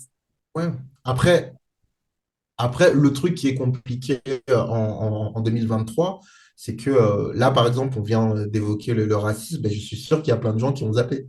Tu vois, parce que, et c'est ça en fait qui est compliqué, c'est que il y a plein de gens aujourd'hui qui ne veulent plus qu'on en parle en fait. C'est-à-dire, sous prétexte que soi-disant, on en parle, enfin, ça stigmatise, ça les stigmatiserait eux. Je veux dire, du coup, ils se sentent attaqués quand on parle. Mais moi, d'une, je ne suis pas quelqu'un qui me plaint. Voilà, franchement, je peux le dire que je parle quasiment jamais du racisme quotidien, ordinaire que je peux vivre. Mais ce qui est compliqué, c'est que il y a beaucoup de gens qui vous reprochent justement de vous victimiser quand vous parlez de racisme. Alors qu'en fait, le but, c'est pas de victimiser. C'est-à-dire, moi, je suis pas une victime. En tout cas, j'essaie de ne pas avoir l'attitude d'une victime. Mais le problème, voilà, c'est que du coup, euh, on ne sait plus trop quand on peut en parler ou pas. Ouais, ouais. Moi, je sais que c'est quelque chose qui est. Et encore une fois, tu vois, tu parlais de franchise tout à l'heure. Mais moi, j'ai pas Mhm. moi, j'ai pas l'impression de pouvoir être franc sur tout. Tu vois, par exemple, je sais qu'un jour, j'ai été interviewé par un YouTuber spécialisé dans les jeux vidéo, Mhm. bah, justement bon, pour certains, le thème de l'interview était tendancieux. Moi, je ne le trouvais pas. Il me dit, le thème de l'interview, c'est être YouTuber et noir, c'est comment? Tu vois, c'était un truc dans le genre. Ouais. Et en fait, le mec s'est fait défoncer par sa propre communauté parce que les gens lui reprochaient de parler de racisme. Ça me parle, ça. Ça me parle, ça. T'en as parlé quelque part? T'en as Ouais, parlé ouais, quelque ouais, part. ouais, ouais, ouais. J'avais fait une vidéo là-dessus parce que, en Ouais. fait, il a tellement été. On lui a tellement reproché ça qu'il a retiré la vidéo sous prétexte de me protéger. Alors, moi, en vrai, pas du moi, j'étais pas, moi, j'avais pas besoin d'être protégé, j'ai pas besoin d'être Mhm. protégé. Tu vois. Et en fait, par peur de perdre ses abonnés et par Ouais. peur de faire un shitstorm, il a préféré retirer la vidéo plutôt que de la laisser alors que c'était une bonne interview. Et encore une fois, j'étais pas en mode bureau des pleurs. J'étais pas en mode ouais, c'est trop dur. Non, non, non, non. Non, j'expliquais simplement que euh, lorsque vous appartenez à une minorité, il y a tout un tas de clichés qui vont avec ça. Et Ouais. il est extrêmement difficile, par exemple, de vous sortir de ces clichés-là pour devenir un leader d'opinion. Parce qu'encore une fois, un YouTuber, c'est un leader d'opinion. Et pour pouvoir, on va dire, fédérer des gens autour de vous, vous avez besoin, entre guillemets, euh, on va dire, d'établir un lien de confiance avec les gens. Certes, la confiance, c'est aussi en termes voilà, d'actes et tout, mais les gens ont besoin, entre guillemets, de sentir que vous ressemblez à ce que à ce qu'ils connaissent. Ouais, Ouais. ouais. Pour moi, il est beaucoup plus facile de percer, c'est mon point de vue, en étant un Renoir qui fait de la danse, qui fait du rap, ou qui parle avec un accent Kaira, plutôt que d'être en mode lettré ou être en mode Donc voilà, donc, en fait, j'expliquais simplement certains paramètres à prendre en compte. Mhm. Voilà. Et que il était beaucoup plus facile, et je pense que c'est une réalité, en tant que Renoir, bah, finalement, de réussir en parlant de football de Renoir, tu vois, en Mhm. parlant de football africain. Et en fait, en fait, j'expliquais qu'il est compliqué, parce que moi, finalement, j'ai grandi en France, une grande partie de mon cœur est français, donc je me sens plus proche du RC Lens que de la SEC Mimosa ou du Real Bamako. Mais si je joue sur la fibre Renoir, qui fait des trucs de Renoir et qui dit aux Renois ce qu'ils veulent entendre, bah, j'aurais plus de chances, en tout cas, qu'ils se reconnaissent en moi, que si je fais une vidéo sur les bad guns. Ouais, ouais. Ouais, si je fais une vidéo sur les bad guns de l'Olympique Lyonnais, bon, à moins que je fasse des vidéos en mode Greg Toussaint, sinon ça va être dur, ça va être dur de devenir un leader d'opinion des bad guns, hein. Ouais, ouais, ouais. Tout à fait, ouais. Tu C'est vois? l'exemple Voilà. précis. Non, mais oui, c'est compliqué. Est-ce que tu as, tu sais, ce sentiment, enfin, c'est un peu cliché, mais tu sais, genre de te sentir qu'à moitié chez toi en France et qu'à moitié chez toi au Sénégal, tu sais, d'être. Bah, disons que j'ai grandi avec cette sensation-là. Aujourd'hui, je me sens chez moi partout. Mais ça me demande d'assumer qui je suis. Ouais, ouais. D'assumer qui je suis. Et encore une fois, ça m'aide beaucoup dans mon métier. Comme c'est un métier où justement il faut assumer sa différence pour sortir du lot aussi, bah, du coup, moi, comme j'ai été habitué assez petit, bah, du coup, je pense que ça me permet de justement d'être d'être assez fort à ce niveau-là. Après, bien évidemment, ça m'exaspère enfin, bah, je sais pas, de pas être, enfin, que les gens voient une couleur de peau. Parce que moi, comme j'ai un père blanc et que j'ai une mère noire, moi, les couleurs de peau, je les vois pas. Mhm. Je les vois pas. Moi, je te vois pas clair de peau. Moi, je te vois juste toi. Parce que j'ai Ouais, grandi avec. Et donc, du coup, moi, j'ai pas ces repères-là. Donc, du coup, c'est frustrant que les personnes, en fait, me voient pas par ma couleur de peau. je Même, mais vois, ça ouais. peut être des clichés aussi positifs, hein. Mais ça me saoule. Ouais, le simple Voilà. fait qu'il y ait un cliché, ouais, ouais. Voilà. Mais aujourd'hui, bon, je fais avec. Encore une fois, tu es petit, il va y avoir des clichés qui vont avec. Tu es rebeu, il va y avoir des clichés qui vont avec. Tu es gros, il va y avoir des clichés qui vont avec. Tu es une meuf masculine, il va y avoir des clichés qui vont avec. Tu es ultra féminine. Voilà. De toute façon, je pense que Toujours, c'est comme ça. Mais toujours. c'est particulièrement lourd, je pense, euh, tu sais, c'est comme si, par exemple, tu es quelqu'un, par exemple, tu viens de la classe ouvrière, je dis n'importe quoi, et que, bah, du coup, on va dire que tu as réussi à avoir un métier qui te permet de t'extirper de la classe ouvrière. Bah, en fait, tu vas avoir l'impression que tu vas être à la fois jugé par les gens de la classe ouvrière qui vont te donner l'impression que tu es t'es un vendu, grosso modo, que tu n'es voilà, que tu as Ouais, oublié tes racines, alors que c'est pas vrai du tout. Et à la fois, la nouvelle classe à laquelle tu vas appartenir, bah, ça va se voir que tu viens de la classe ouvrière, étant donné que tu as grandi là-dedans. ouais, Voilà, donc ouais. en fait, c'est vrai, je disais, c'est assez compliqué, parce qu'au début, tu te sens nulle part chez toi, mais au final, plus tu assumes qui tu es, et plus finalement, tu te sens bien partout. Et je pense que c'est extrêmement séduisant de voir quelqu'un qui assume qui il est et qui justement a la possibilité d'être cross endroit, quoi. Ouais, ouais, ouais, ouais, tout à fait. Alors, il y a beaucoup de choses en fait qui viennent, ce genre de choses, ce genre de qui viennent avec le temps, le fait de se trouver, l'expérience, la maturité. Des fois, l'adolescence, c'est compliqué. Et en fait, il y a plein de cadenas qui se déverrouillent une fois qu'on a passé certains caps dans la vie, qu'on se sent bien et tout. Et en fait, tout ce qui était un problème, c'est pas que ça ne l'est plus, mais enfin, aussi parfois ça ne l'est plus en fait quoi. Et ça, c'est vrai que c'est un très bon exemple Bah, de finir après, par s'assumer. par contre, ce qui est vrai, c'est que je pense que je suis obligé de ne pas faire attention à beaucoup de choses. Ouais. C'est-à-dire, et il faut faire attention non plus à pas être dans le déni. Voilà. C'est-à-dire à ne pas, parce que parfois, voilà, on ne veut pas se laisser atteindre par des choses, donc du coup, on fait comme si ça n'existait pas, alors qu'au final, il y a des choses qui existent. Donc, encore une fois, c'est une question d'équilibre. Tout à Tu fait. vois, par exemple, ça va être dans. En fait, je pense que, euh, encore une fois, il faut réussir, il faut pas nier qui on est. C'est-à-dire que, quoi qu'il arrive, je suis noir, donc il y a tout un tas de clichés qui vont avec. Mais je pense que pour mon métier, je peux aussi en faire une force. Parce Mhm. que, étant donné qu'il y a peu de Renois, même si on ne va pas au début forcément me prendre pour toutes les bonnes raisons, ça peut être une opportunité pour moi d'avancer. Donc, je pense qu'il faut réussir à avoir un certain pragmatisme en se disant, j'ai des forces, j'ai des faiblesses.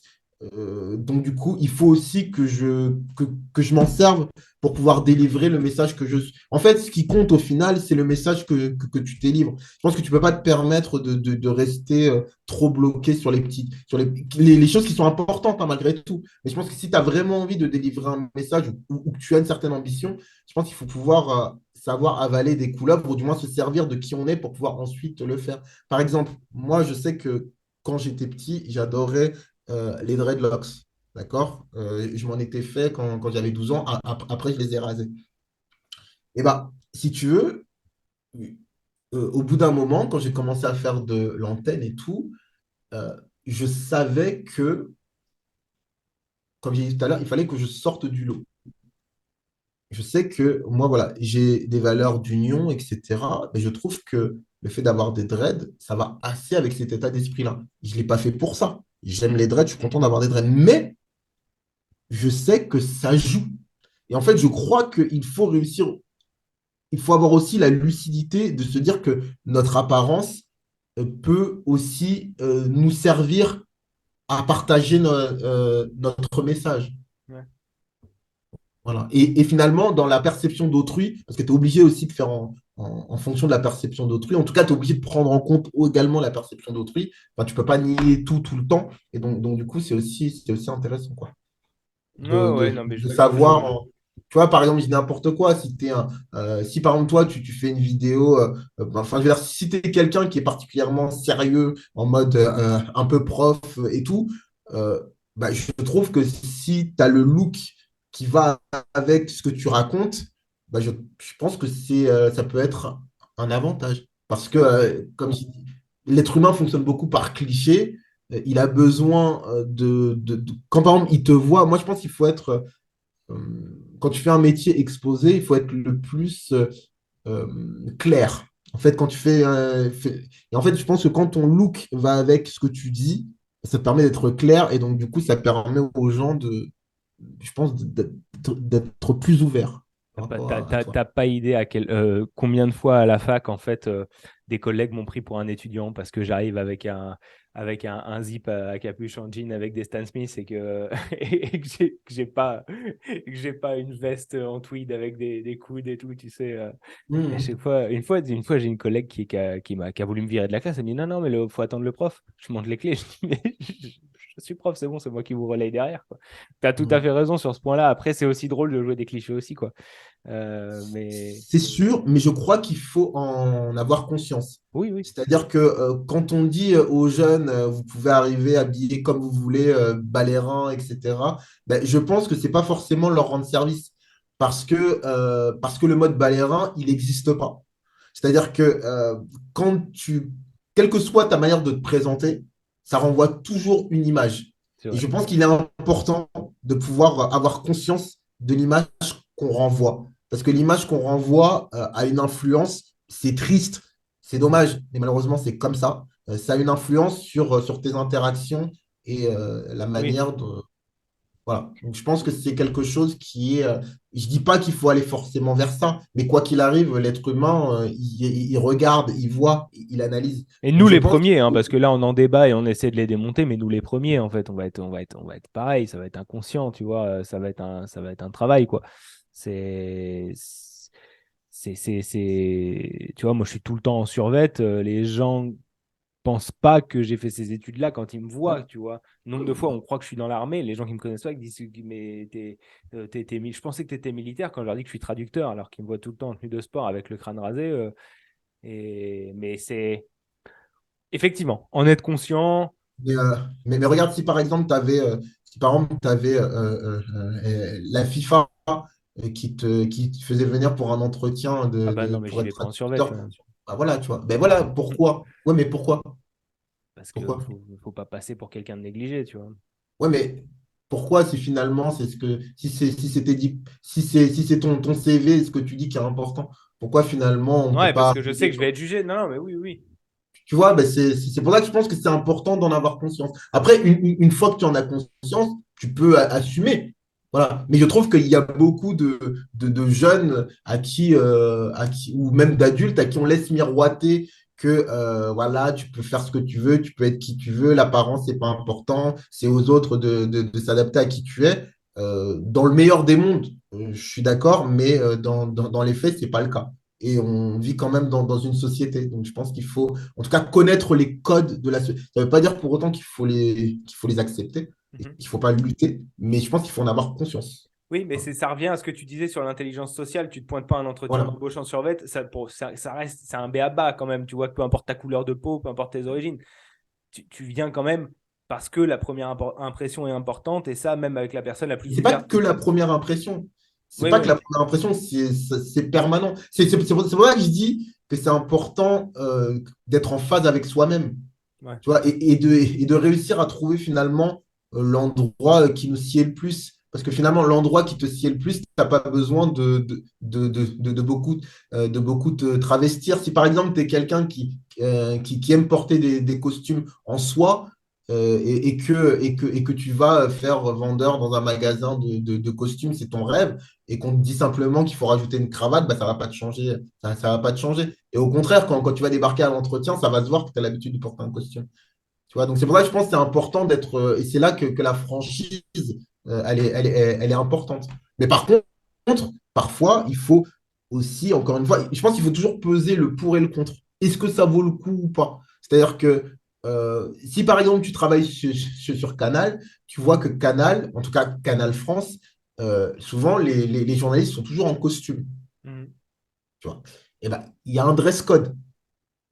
C'est pas bien, c'est bien, peu importe, il y a un dress code. À toi de voir si ça vaut le coup d'avoir ce dress code-là pour pouvoir éventuellement partager ce que tu as envie de partager.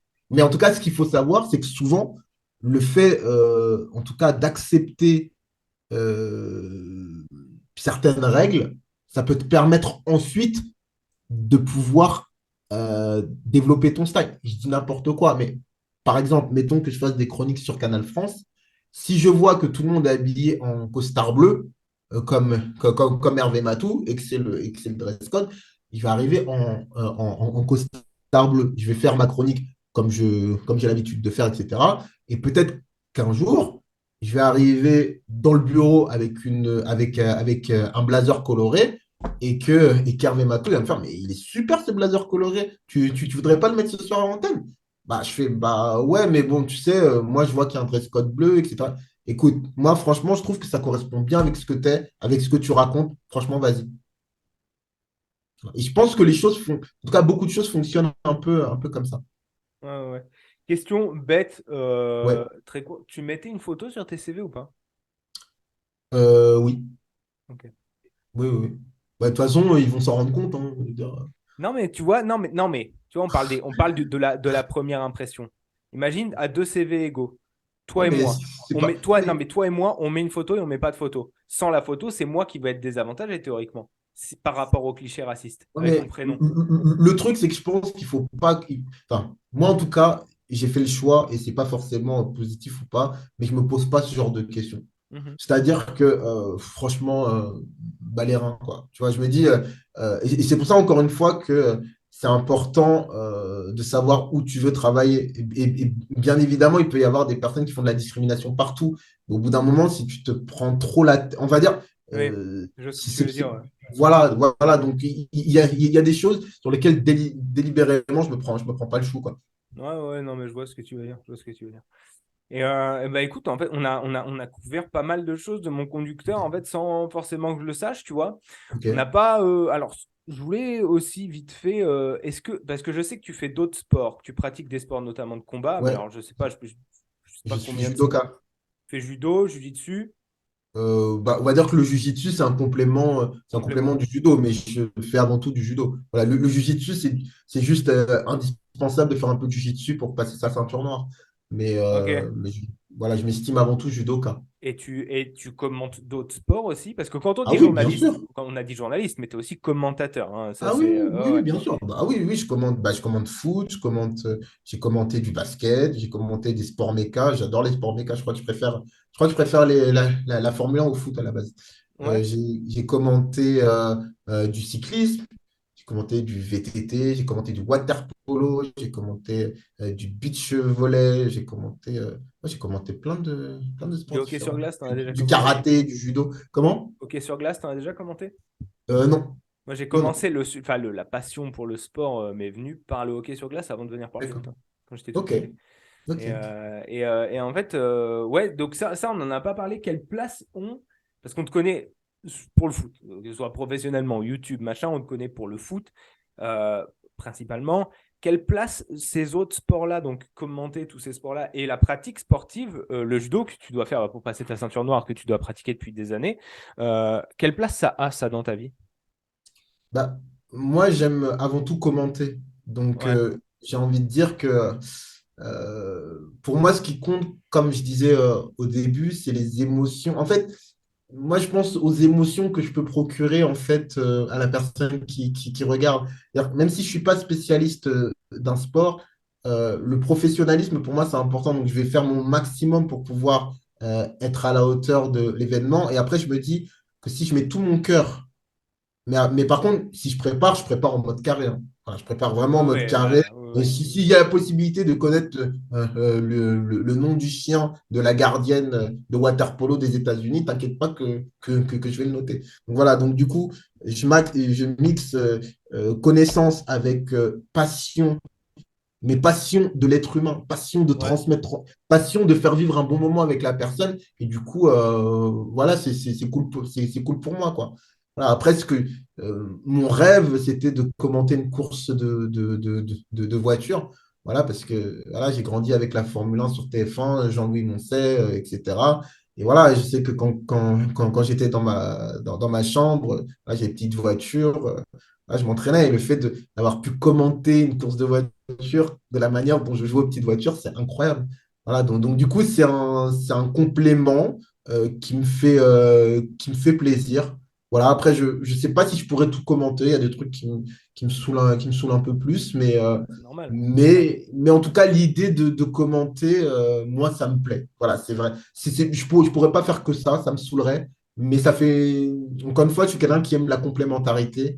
Je sais que chronique, euh, interview, commentaire, peut-être un jour présentation, c'est pas le cas aujourd'hui, mais peut-être un jour présentation, c'est des choses qui me vont bien, quoi. Et le judo, en termes de pratique, bah, c'est quelque chose qui me...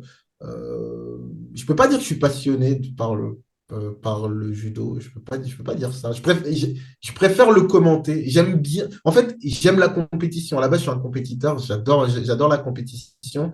Mais le judo, c'est un sport qui est vraiment difficile et qui est vraiment contraignant. Par exemple, il y a 4 entraînements par semaine. C'est un sport où vous êtes tout le temps un peu blessé, vous tombez tout le temps. Voilà. Mais euh, en tant que journaliste, hein, déjà d'une, j'ai envie de boucler la boucle. Voilà, je suis ceinture marron. Voilà, Ouais. il me manque quelques trucs pour avoir la Ma, ceinture noire. ma compagne Déjà s'est boucler arrêtée la... ma compagne s'est arrêtée à la ceinture marron en fait de judo et c'est un regret qu'elle a. Ouais. Voilà. Donc pour moi, c'est important de pouvoir boucler la boucle. De deux, je suis un journaliste indépendant et j'ai tendance à faire pas mal des choses que j'aime. Et je pense que c'est important de s'entraîner aussi à faire des choses qu'on n'a pas trop envie de faire non plus. Ah ouais. Parce que je pense que ça fait partie de la vie. Donc, du coup, c'est un bon entraînement pour moi, je pense, ça m'évite de m'enfoncer dans ma bulle, en fait. De ouais, je fais uniquement ce que je veux, tatati, tatata. Et je pense que la complexité d'aller à chaque entraînement, machin, bah, ça me permet, je pense, même dans la vie de tous les jours, de développer un certain courage qui me paraît indispensable dans la vie, voilà, et d'obtenir une certaine maturité. Et puis, ça me permet bah, d'avoir un corps qui me plaît plutôt. Voilà, et ça, je trouve ça agréable parce que, et encore une fois, même au-delà de ça, je fais un métier d'image et je crois que je pense que j'essaye d'apprendre à être beau. Ouais, ouais. Ça va être un truc bizarre, mais l'image, c'est important. Je dis pas, bien évidemment, il n'y a pas forcément besoin d'être beau gosse pour faire de la télévision, mais malheureusement, c'est un truc qui compte et qui aide. Enfin, en tout cas, qui peut aider. C'est quelque chose qui peut aider. Et donc du coup, bah, depuis que je fais de l'antenne, j'essaie de faire plus attention. Je vais chez le barbier avant les émissions, j'essaie de mettre des produits sur ma peau, etc., etc. Je veux dire, il y a des personnes qui vont peut-être trouver ça exagéré, mais c'est pragmatique en fait. Mhm. C'est pragmatique. Voilà, si c'est quelque chose qui permet, en fait, c'est plein de petits trucs additionnés. Et pour moi, si on est professionnel et qu'on fait de l'antenne, on doit faire attention un peu à soi. Voilà. Donc, du coup, le judo me permet de faire attention à moi et aussi voilà, de pouvoir manger aussi, si j'ai envie de me faire une burrata ce soir, bah, je peux me la faire au KLM tranquillement. Si j'ai envie de manger En plus, une c'est barre de tellement bon. galettes En plus, d'Aroy, c'est tellement dingue. c'est la période des galettes des rois. Bah, franchement, je me fais trop plaisir. Donc, Ouais. donc, J'ai pris euh, 3 parts, moi, le dos. On l'a fait une fois, mais j'ai pris 3 parts. Et parce que, mais en fait, c'est la même chose. Et c'est quelque chose, je vous renvoie à l'épisode avec Cyril sur les paris sportifs parce que bah, c'est un pote de la salle de sport. Donc nous, on se croise tous les jours. En fait, la salle, moi, j'y vais tous les jours. J'ai longtemps été complexé par mon corps quand j'étais ado, quand j'étais pas sportif et quand je m'y suis mis, en fait, à prendre à une diète. On va pas rentrer là-dedans, mais à apprendre à suivre une diète, à manger correctement et à s'entraîner tous les jours. Et en fait, c'est ce qu'on disait, c'est-à-dire que la rigueur commence là où la motivation s'arrête. D'apprendre à te forcer, t'as pas envie d'y aller, mais tu y vas quand même, tu vois. Et oui, bah, tu ne feras pas toujours l'entraînement de ta vie, tu vois. Mais le fait d'y aller, voilà, d'avoir fait ce que tu avais à faire, tu dis, bon, ok, ben voilà, mais ça c'est fait, tu vois. Et d'y aller tous les jours, ou aller tous les deux, en moyenne 4-5 fois par semaine, tu vois.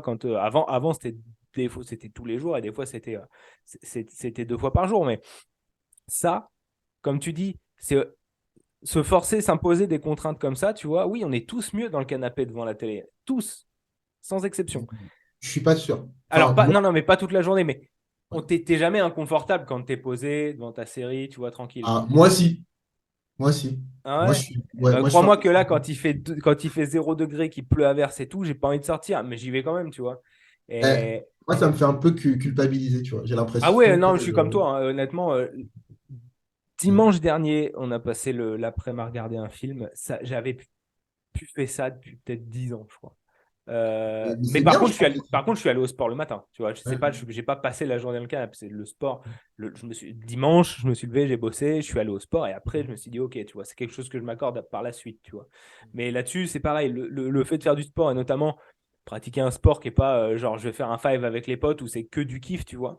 Mais par contre, je le disais à ma compagne, c'est que ça me manquait. Maintenant, je vais à la campagne, il n'y a pas grand-chose autour de moi. Bon, le sud-ouest, il y a le rugby, mais je suis pas chaud. Mais tu sais, le fait d'avoir juste ce petit moment sportif, que de kiff. Tu y vas, tu te mets en nage, tu vois. Genre, tu vas faire je sais pas, une partie de squash, un truc. Ce rendez-vous, peut-être, je sais pas, hebdomadaire avec les potes, tu vois, ou toutes les 2 semaines, tu vois. Juste, ça, je l'ai plus. Par contre, ça, la compétition, ça me manque pas. Mm. Par contre, ce côté, genre, tu vas juste pour te dépenser, 100% plaisir. Pas tu te dis, je me suis sorti de ma zone de confort, tu vois, genre juste le sport pour le sport, tu vois, la dépense, pour le kiff, ça me manque un peu, tu vois. Et j'ajouterais un point aussi, c'est que du fait en fait que euh, moi, mon métier, on va dire, c'est un peu enfin, c'est de l'entrepreneuriat. En tout Ouais. cas, je vois ça comme de l'entrepreneuriat et la carrière de journaliste sportif, moi, je vois ça comme la carrière d'un sportif de haut niveau. Et en fait, tous les efforts que vous faites, ça ne paye pas forcément tout de suite. Et en fait, en fait c'est un peu comme, bon, là, vous ne le voyez pas trop, mais j'ai beaucoup de plantes chez moi. Et en fait, les plantes, comme un peu le sport de combat, en fait, ça vous permet de voir les fruits de votre travail et de votre patience. Et donc, en fait, le fait d'avoir parallèlement à mon travail, d'avoir des choses où finalement j'apprends, j'applique, ça paye, et ben en fait, c'est quelque chose qui me donne aussi du courage pour mon métier. Voilà. Et le fait parfois de me prendre des bonnes claques, enfin, par exemple, ça peut aller dans mon travail. Au judo, j'ai perdu une compétition. Ben, je trouve que c'est bien, en fait. Ça ne me fait pas plaisir, mais je trouve Ouais. que c'est bien, en fait, d'avoir des secteurs où ça ne fonctionne pas comme tu veux, où tu es obligé de t'accrocher, où tu es obligé de. Voilà. Et donc, du coup, ça me permet, je pense, de garder une certaine humilité. Et je pense que ça, c'est important et d'avoir une certaine patience. Voilà. Mais écoute, ça revient encore une fois à cet épisode que j'avais enregistré avec Cyril où tout ça est dedans et je vous invite à aller le revoir. On arrive bientôt à la fin du podcast. On a abordé quasiment tous les thèmes que je voulais hors Ok. foot. Voilà, en foot, j'aimais bien le. Enfin, t'es pas supporter d'un club en particulier, quoi, toi. Non. Non, t'as pas de Enfin, joueur préféré, un joueur préféré. là, pour le coup, tu vois, je fais preuve de non-franchise. C'est-à-dire que au fond de mon cœur, j'ai un club, mais par rapport aux valeurs que j'ai envie de partager sur Dove de foot, je ne fais pas preuve de franchise Et donc, en le. tu veux pas le dire ou alors là, tout de suite? Ouais, non, mais même en soi, je le dis pas. Mais ouais, mais je pense que j'ai deviné lequel c'est moi. Et Ah, ok. non, Franchement, non. franchement, si tu trouves, bravo. Et non, mais du coup, moi, je sais que tu as une sensibilité pour les maillots parce que tu en as parlé sur ta chaîne et que là-dessus, tu es un peu comme moi, tu vois, parce que les maillots, on aura beau dire, c'est le vecteur de quelque chose. Et du coup, j'aurais voulu parce que ça m'aurait déçu qu'on la fasse pas celle-là parce que on va dire que tu es un homme de mots quand même. Quelle est ta définition du maillot à toi? Alors, je vais d'abord allumer mes lumières, c'est possible, parce que là, ça commence à être un peu sombre. Ouais, ouais, non, ça va. On a l'impression que tu Non? as le soleil dans la tête, en fait, mais c'est tout. Ok, bah en fait, j'ai une lumière juste à côté. Et bah voilà, là, c'est bien. Là, c'est pas sombre, honnêtement. C'est pas... Ok. là, un peu, là, c'est bien. Ok, bon, bah écoute, je vais laisser comme ça. La définition d'un maillot, bah écoute, à la base, quelque chose qui fédère euh, des footballeurs ou des footballeuses qui jouent ensemble. C'est quelque chose qui permet de s'identifier et de travailler en équipe. Voilà. Mais ce qui fait qu'aujourd'hui, en fait, à la base, je collectionnais énormément les maillots. Et puis, disons que je ne saurais pas comment expliquer, mais pour moi, le fait de posséder plein de choses dont je ne me sers pas, je n'y vois plus de sens, en fait, aujourd'hui. Donc, ça fait que il y en a que je vais garder parce que c'est des maillots voilà, qui me touchent particulièrement ou qu'on m'a donné. Mais, mais même en règle générale, dans ma vie, j'ai du mal à garder des choses en fait qui ne me servent pas de manière pratique et pragmatique. Et c'est important. euh, Disons que le principe de la collection, même si je le respecte bien évidemment, pour moi, ça me gêne en fait. Mhm. Ça me gêne parce que je trouve que comment dire, pour moi, c'est quelque chose qui intellectuellement n'a pas de sens. D'accord. Sauf s'il y a un but euh, historique. Voilà, s'il y a un but historique, par exemple, un musée ou quelqu'un qui aurait envie de partager et d'apprendre aux personnes, par exemple, l'histoire des maillots du Milan, je trouve que ça a de la cohérence. C'est-à-dire, si tu en fais quelque chose, ça a de la cohérence. Mais si c'est simplement quelque chose que tu gardes dans un placard et que tu sors uniquement de temps en temps, je trouve que ça n'a pas de sens. Voilà, par exemple, pour moi, lorsque je faisais, parce que là, j'en fais beaucoup moins, enfin, là, je poste plus les chroniques que je fais sur Ouais. Canal. Et par exemple, à l'époque où je faisais beaucoup de vidéos d'off, ça avait un sens pour moi d'avoir ces maillots, déjà d'une pour pouvoir illustrer un maillot et un truc, mais aussi parce que je sais que, par exemple, euh, tu vois, regarde, tu vois, on va faire un petit parallèle tout à l'heure avec le racisme. Et je sais que parfois, il y a pas mal d'histoires de racisme entre Maghreb et Afrique noire. Et tu vois, pour moi, par exemple, le fait de pouvoir faire une vidéo où je porte un maillot de l'Algérie ou faire une vidéo où je porte un maillot du Maroc ou de la Tunisie, pour moi, il y a un côté un peu militant Ouais. derrière. Donc, du coup, là, pour moi, ça va être important, ça va être intéressant. Mais à partir du moment où je ne fais pas ça, euh, et surtout, vu mon rapport au foot aujourd'hui, au foot business, etc., j'ai un peu de mal, en fait, Mais encore une fois, je pense que la collection en soi, c'est quelque chose vers lequel je n'ai pas envie d'aller. Mhm. Voilà, tu vois, tout à l'heure, je parlais de mesures d'équilibre. Encore une fois, c'est mon prisme, hein. Je dis pas que c'est forcément pour les autres, mais pour moi, la collection, c'est un certain déséquilibre qui n'est pas Ouais, forcément mauvais. Mais voilà, si tu en fais quelque chose, ok. Si c'est pour rien en faire, moi, je trouve ça dommage. Voilà. d'accord. Ok, bah, voilà, ma Mais j'ai pas collection. toujours. Comment? Ma Mais j'ai pas collection, moi, toujours. elle était à l'origine de ma chaîne YouTube. Ouais. Personnellement, c'est ce qui m'a lancé, quoi. Je me suis dit, il faut que j'en Mm, fasse quelque chose, précisément, mm. tu vois. Parce que j'avais cette passion de. Enfin, bref, on pourra en parler des heures et c'est Voilà. pas un Mais podcast j'ai sur pas moi, mais. toujours. Mais encore une fois, j'ai pas toujours pensé ça. Ouais. Et je crois que il y a je pense qu'il y a plein de choses qui ont créé. Enfin, moi, ma relation avec le football, elle est assez particulière, hein. C'est un peu je t'aime moi non plus, hein. Mhm. C'est-à-dire que j'adore le jeu, j'adore analyser le jeu, j'aime voir les gens heureux, j'aime voir ce que le foot permet.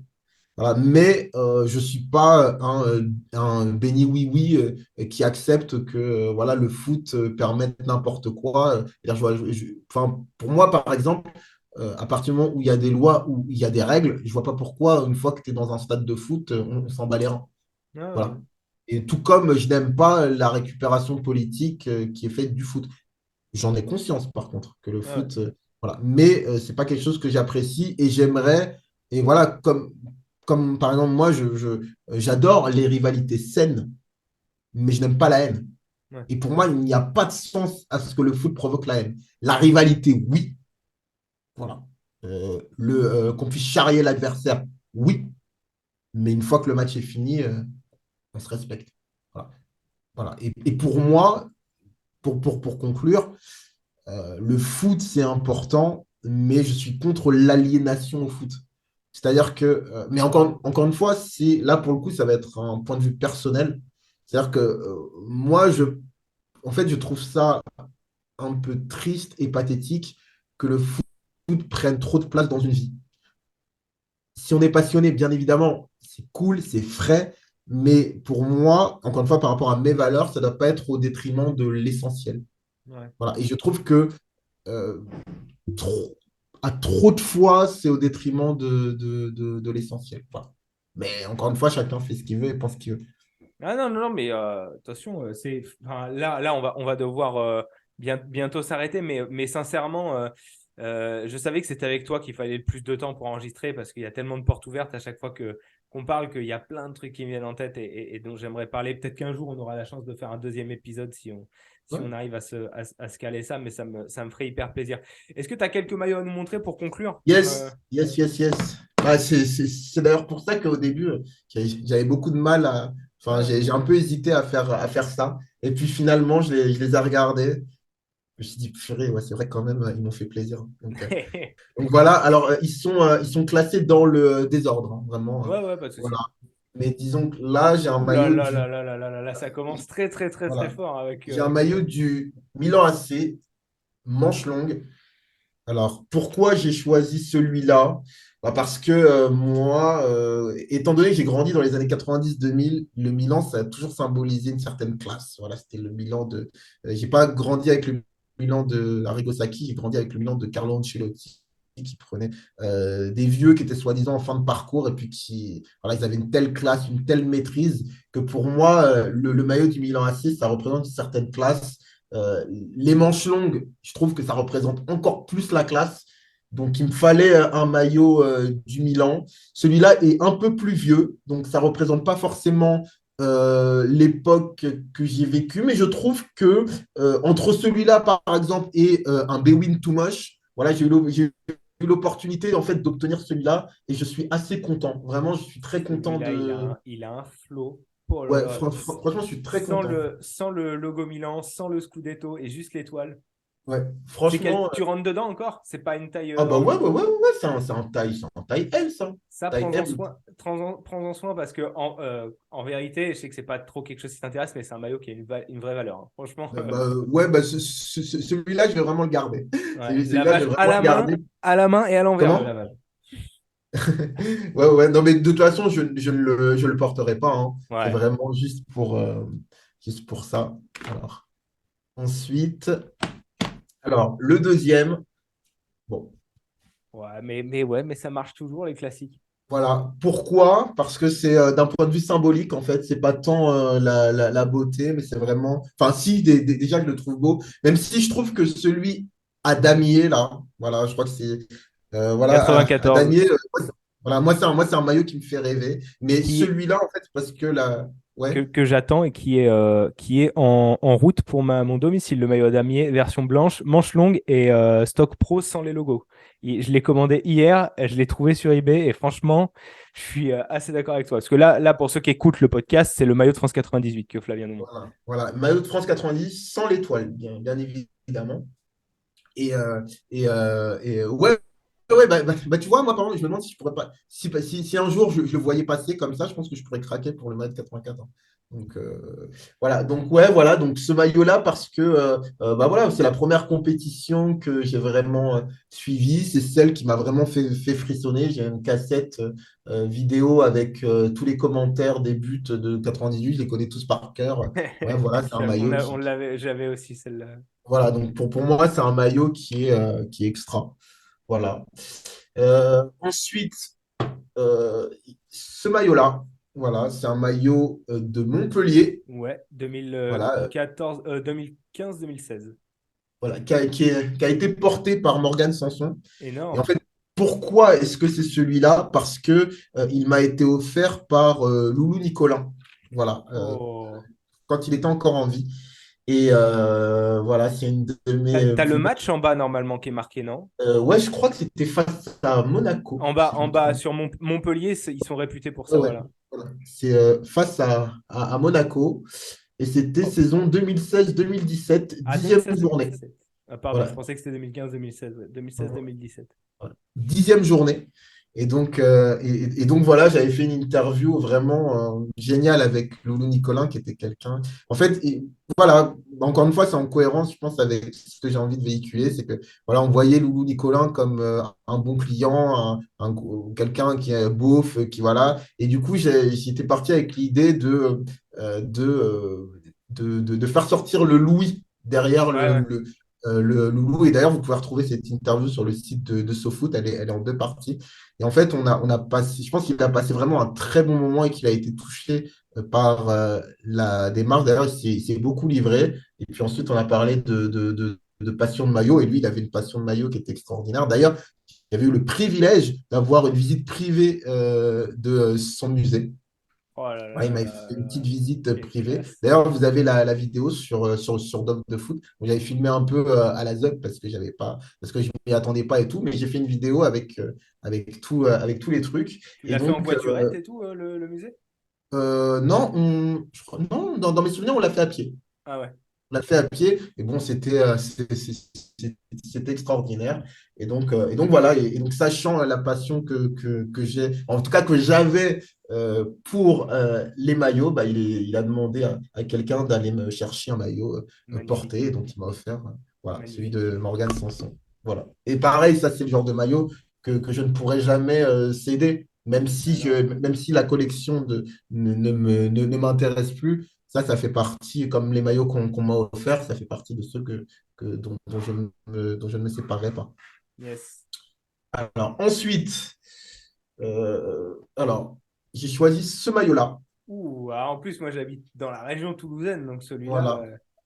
Alors, j'ai choisi ce maillot maillot parce que je le trouve ripos. super stylé, en fait. Ouais, Ça n'a rien ripos à voir avec. STFC. Ça, voilà, ça n'a rien à voir avec l'équipe.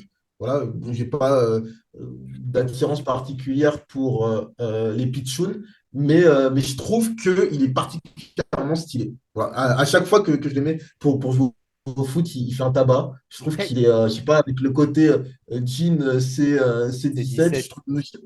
enfin, je le trouve stylé en fait.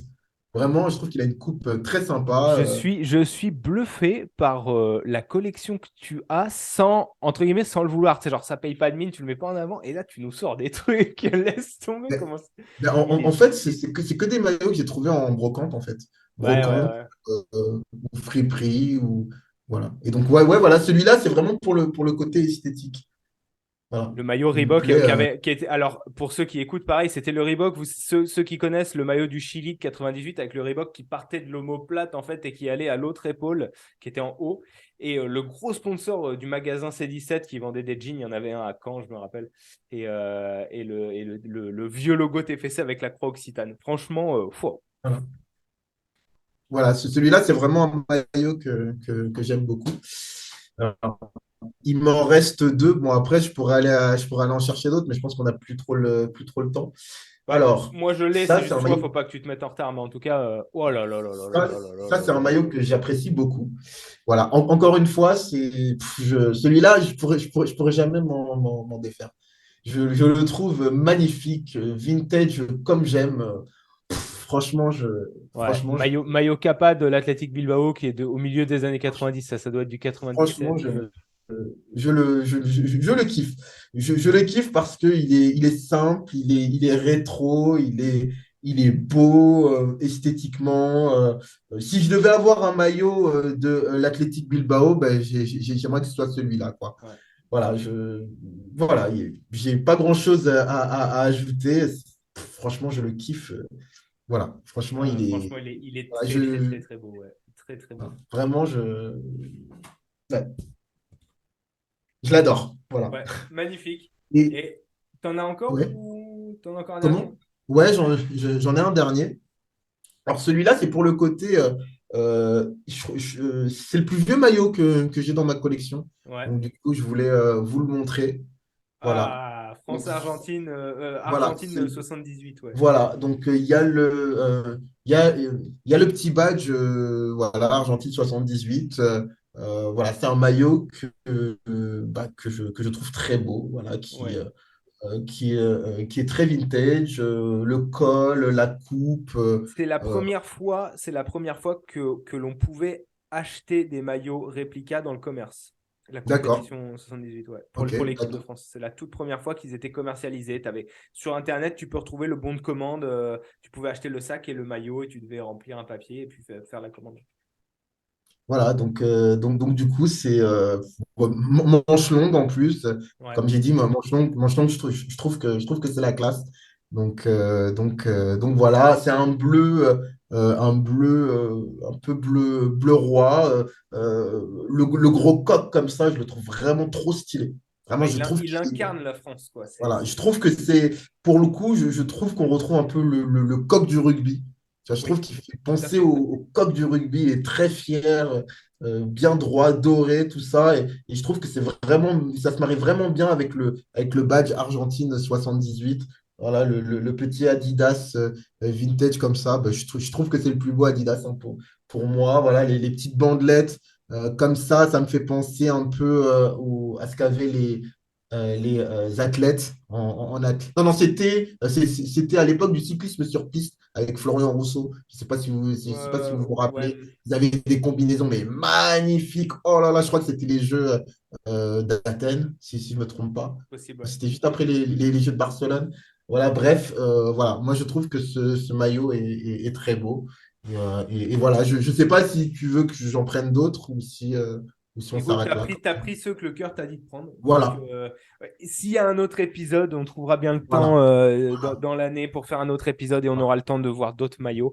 Mais en tout cas, non, alors ça me revient, les Jeux après Barcelone, c'était aux États-Unis, non? 96, non, 96, c'était Atlanta, ouais, si, c'est ça, Atlanta. Ouais, Atlanta. Yes. Euh, une dernière chose, ce que je demande à tout le monde, est-ce que aujourd'hui, dans le monde du foot, du sport Ouais, en général ou dans le journalisme, enfin les domaines qui te touchent. Et ouais. si tu devais retenir une chose qui t'énerve, la première qui te passe en tête. Dans, dans quoi? Si je te dis aujourd'hui, qu'est-ce qui t'énerve dans le foot? Ou qu'est-ce qui t'énerve dans le journalisme sportif? Qu'est-ce qui t'énerve? Généralement, voilà. Non, moi, ça serait plutôt la décroissance sociale Ok. qui m'énerve. Ok. Voilà, c'est Non, mais plus, voilà, c'est pour ça que je ne pose pas cette question, je la demande pas en amont parce que je veux une réponse vraiment spontanée, tu vois. vraiment la décroissance sociale et, et la manière dont beaucoup de Français sont inquiets, souffrent, sont anxieux par rapport euh, à l'avenir, doivent changer leur manière de vivre, se serrer la ceinture, essayer de prévoir leur avenir, ceux de leurs gosses, penser à l'environnement. Ouais, c'est vraiment ça qui m'énerve le plus, enfin, qui m'énerve. En fait, c'est ce qui me touche le plus, en fait. Yes. Ça me touche beaucoup parce que, bah, en même temps, c'est un côté luxe, hein. On est un pays riche, donc nous, on a toujours connu, en tout cas, bon, la majorité, enfin, la majorité. Alors, beaucoup de Français ont connu, on va dire, un côté un peu tranquille. Donc, c'est vrai que là, c'est assez dur de descendre de notre piédestal Mm. pour pouvoir, voilà, surtout qu'il y a déjà beaucoup de Français qui avaient beaucoup, enfin, qui vivaient beaucoup de difficultés. Et donc, du coup, ce climat social-là, c'est vrai que euh, ça crée un effet boule de neige sur l'énervement des gens, sur les rapports entre êtres humains, voilà, donc j'avoue que c'est quelque chose, si je pouvais avoir un coup de baguette magique, bah, il y a plein de choses d'autres que je ferais, hein, mais c'est vrai que moi, j'aimerais que mon pays se porte mieux et que les gens soient mieux. Et voilà, moi, mon rêve, c'est qu'il y ait plus ben voilà, que les gens soient plus liés et tout. Et je pense que ça, bon, après, on peut se lier plus dans la crise, mais bon, j'ai plus tendance à penser que ça divise que l'inverse. Ouais, je pense aussi. Je pense aussi. Voilà. Flavien, ce Mais bon, fut un on va quand pur. même, mais bon, on va quand même lutter pour. Moi, tant que j'aurai un souffle de motivation, je continuerai toujours à essayer d'unir les gens. Mais on va dire que c'est un caillou en plus avec lequel il faut composer. Ah bah, s'il y a bien s'il y a bien un moment où on se rend compte de l'effet positif que peut avoir le sport, c'est des moments comme ça c'est clair. Ça dépend. Ouais, Ça dépend. on Ça pourrait. dépend parce que parfois, ça peut vous faire voilà, accepter des choses qui sont moralement inacceptables sous prétexte que vous avez besoin de votre cure de bonheur. Donc, Hmm, je ne sais pas si c'est forcément positif. c'est vrai aussi. Est-ce que je vais te laisser le mot de la fin rapidement? Merci, hein, c'est tout. Bah Merci écoute, d'avoir pris le temps. Merci à ceux qui ont pris le temps euh, d'écouter. Voilà, n'hésitez pas à aller regarder la chaîne d'Idriss, à lui envoyer de la force. Quand on est youtubeur, c'est extrêmement compliqué, hein. Vraiment, on ne s'en rend pas compte. Vous avez l'impression que c'est qu'une histoire de passion. Nanana. S'il est motivé, il fera des vidéos. Mais sachez que souvent, quand on fait des vidéos, c'est pour partager. Et si vous regardez la vidéo, moi, je trouve que ça vous coûte pas grand-chose, vraiment pas grand-chose de lâcher un petit like ou de lâcher un petit commentaire. Si vous ne le faites pas pour vous, faites-le au moins pour la personne qui crée, qui donne, enfin, qui met tout son cœur, hein. Voilà, je trouve que c'est vraiment important. En fait, essayez de mettre de la conscience euh, dans ce que vous faites, quoi. Et je pense que du coup, ça le motivera encore plus à se dépasser pour faire des trucs de ouf. tout à fait, tout à fait. T'as tout dit. On le répétera jamais assez, mais c'est vrai que là, on a passé 2 heures ensemble à partager pour pas que pour nous, hein, parce que sinon on irait au bistrot ou on irait boire un café, mais pour voilà, pour que les gens, bah voilà, tout simplement pour partager avec des gens qu'on connaît pas, mais on sait qu'on a la même passion, qui vont entendre des choses. L'avantage, c'est que ce podcast, pour le moment, j'ai que des retours positifs et c'est ultra plaisant. Et que effectivement, ça m'a demandé un effort, ça demande des efforts créatifs des fois non, des fois on fait des vidéos comme ça qui nous viennent à l'instinct et des fois on essaie de créer. Le podcast, ça a été ça. Moi, avant les podcasts, je crée un conducteur, j'essaye toujours, tu vois, aujourd'hui on a un minimum parlé de foot parce que j'essaye toujours mon invité d'aller chercher quelque chose, si c'est quelqu'un des réseaux ou machin, d'aller chercher, comme tu avais fait avec Loulou Nicolin, d'aller chercher quelque chose derrière ce qu'on connaît déjà et pas faire une FAQ en format podcast. En fait, c'est pas c'est pas ce que je recherche. Et pour le moment, il n'y a pas un épisode de mes podcasts dont je suis pas fier. Les seuls trucs, mais c'est quelque chose de bien, c'est qu'après le podcast, je dis ah, j'aurais dû demander ça. Et donc du coup, généralement, ça veut dire que c'était pas mal, tu vois. Donc franchement, merci à toi d'avoir pris tout ce temps pour échanger avec moi, pour participer au podcast. Pensez à aller suivre Flavien dans ses aventures. Pareil, hein, la chaîne d'Off de Foot, le podcast, tout sera en description. Le podcast sur Instagram. Rappelle-nous le titre du podcast. Un underscore live underscore une underscore histoire. Voilà, et pour ceux qui ne parlent pas anglais, c'est le tiré du 8 underscore. Et donc, bah, écoutez, merci à tous. Encore une fois, j'espère que cet épisode vous a plu. Merci d'avoir écouté jusqu'au bout. Pensez à vous abonner à la chaîne, comme d'habitude, à partager, à liker, la petite cloche. Vous connaissez la chanson. Et je vous dis à très très vite pour de nouvelles vidéos. Ciao. Ah oui, j'ai oublié. Ah, Le joueur qui m'a fait grave kiffer, c'est Ronaldinho. Vraiment un numéro un. Voilà, et celui pour qui j'avais aussi beaucoup de kiff, Steven Gerrard. Voilà. ah, énorme, énorme, énorme, énorme. Bah écoute, je plus sois. Et bah écoutez, c'est sur ces bons mots qu'on se dit à très très vite pour une nouvelle vidéo cette fois. Ciao. Ciao.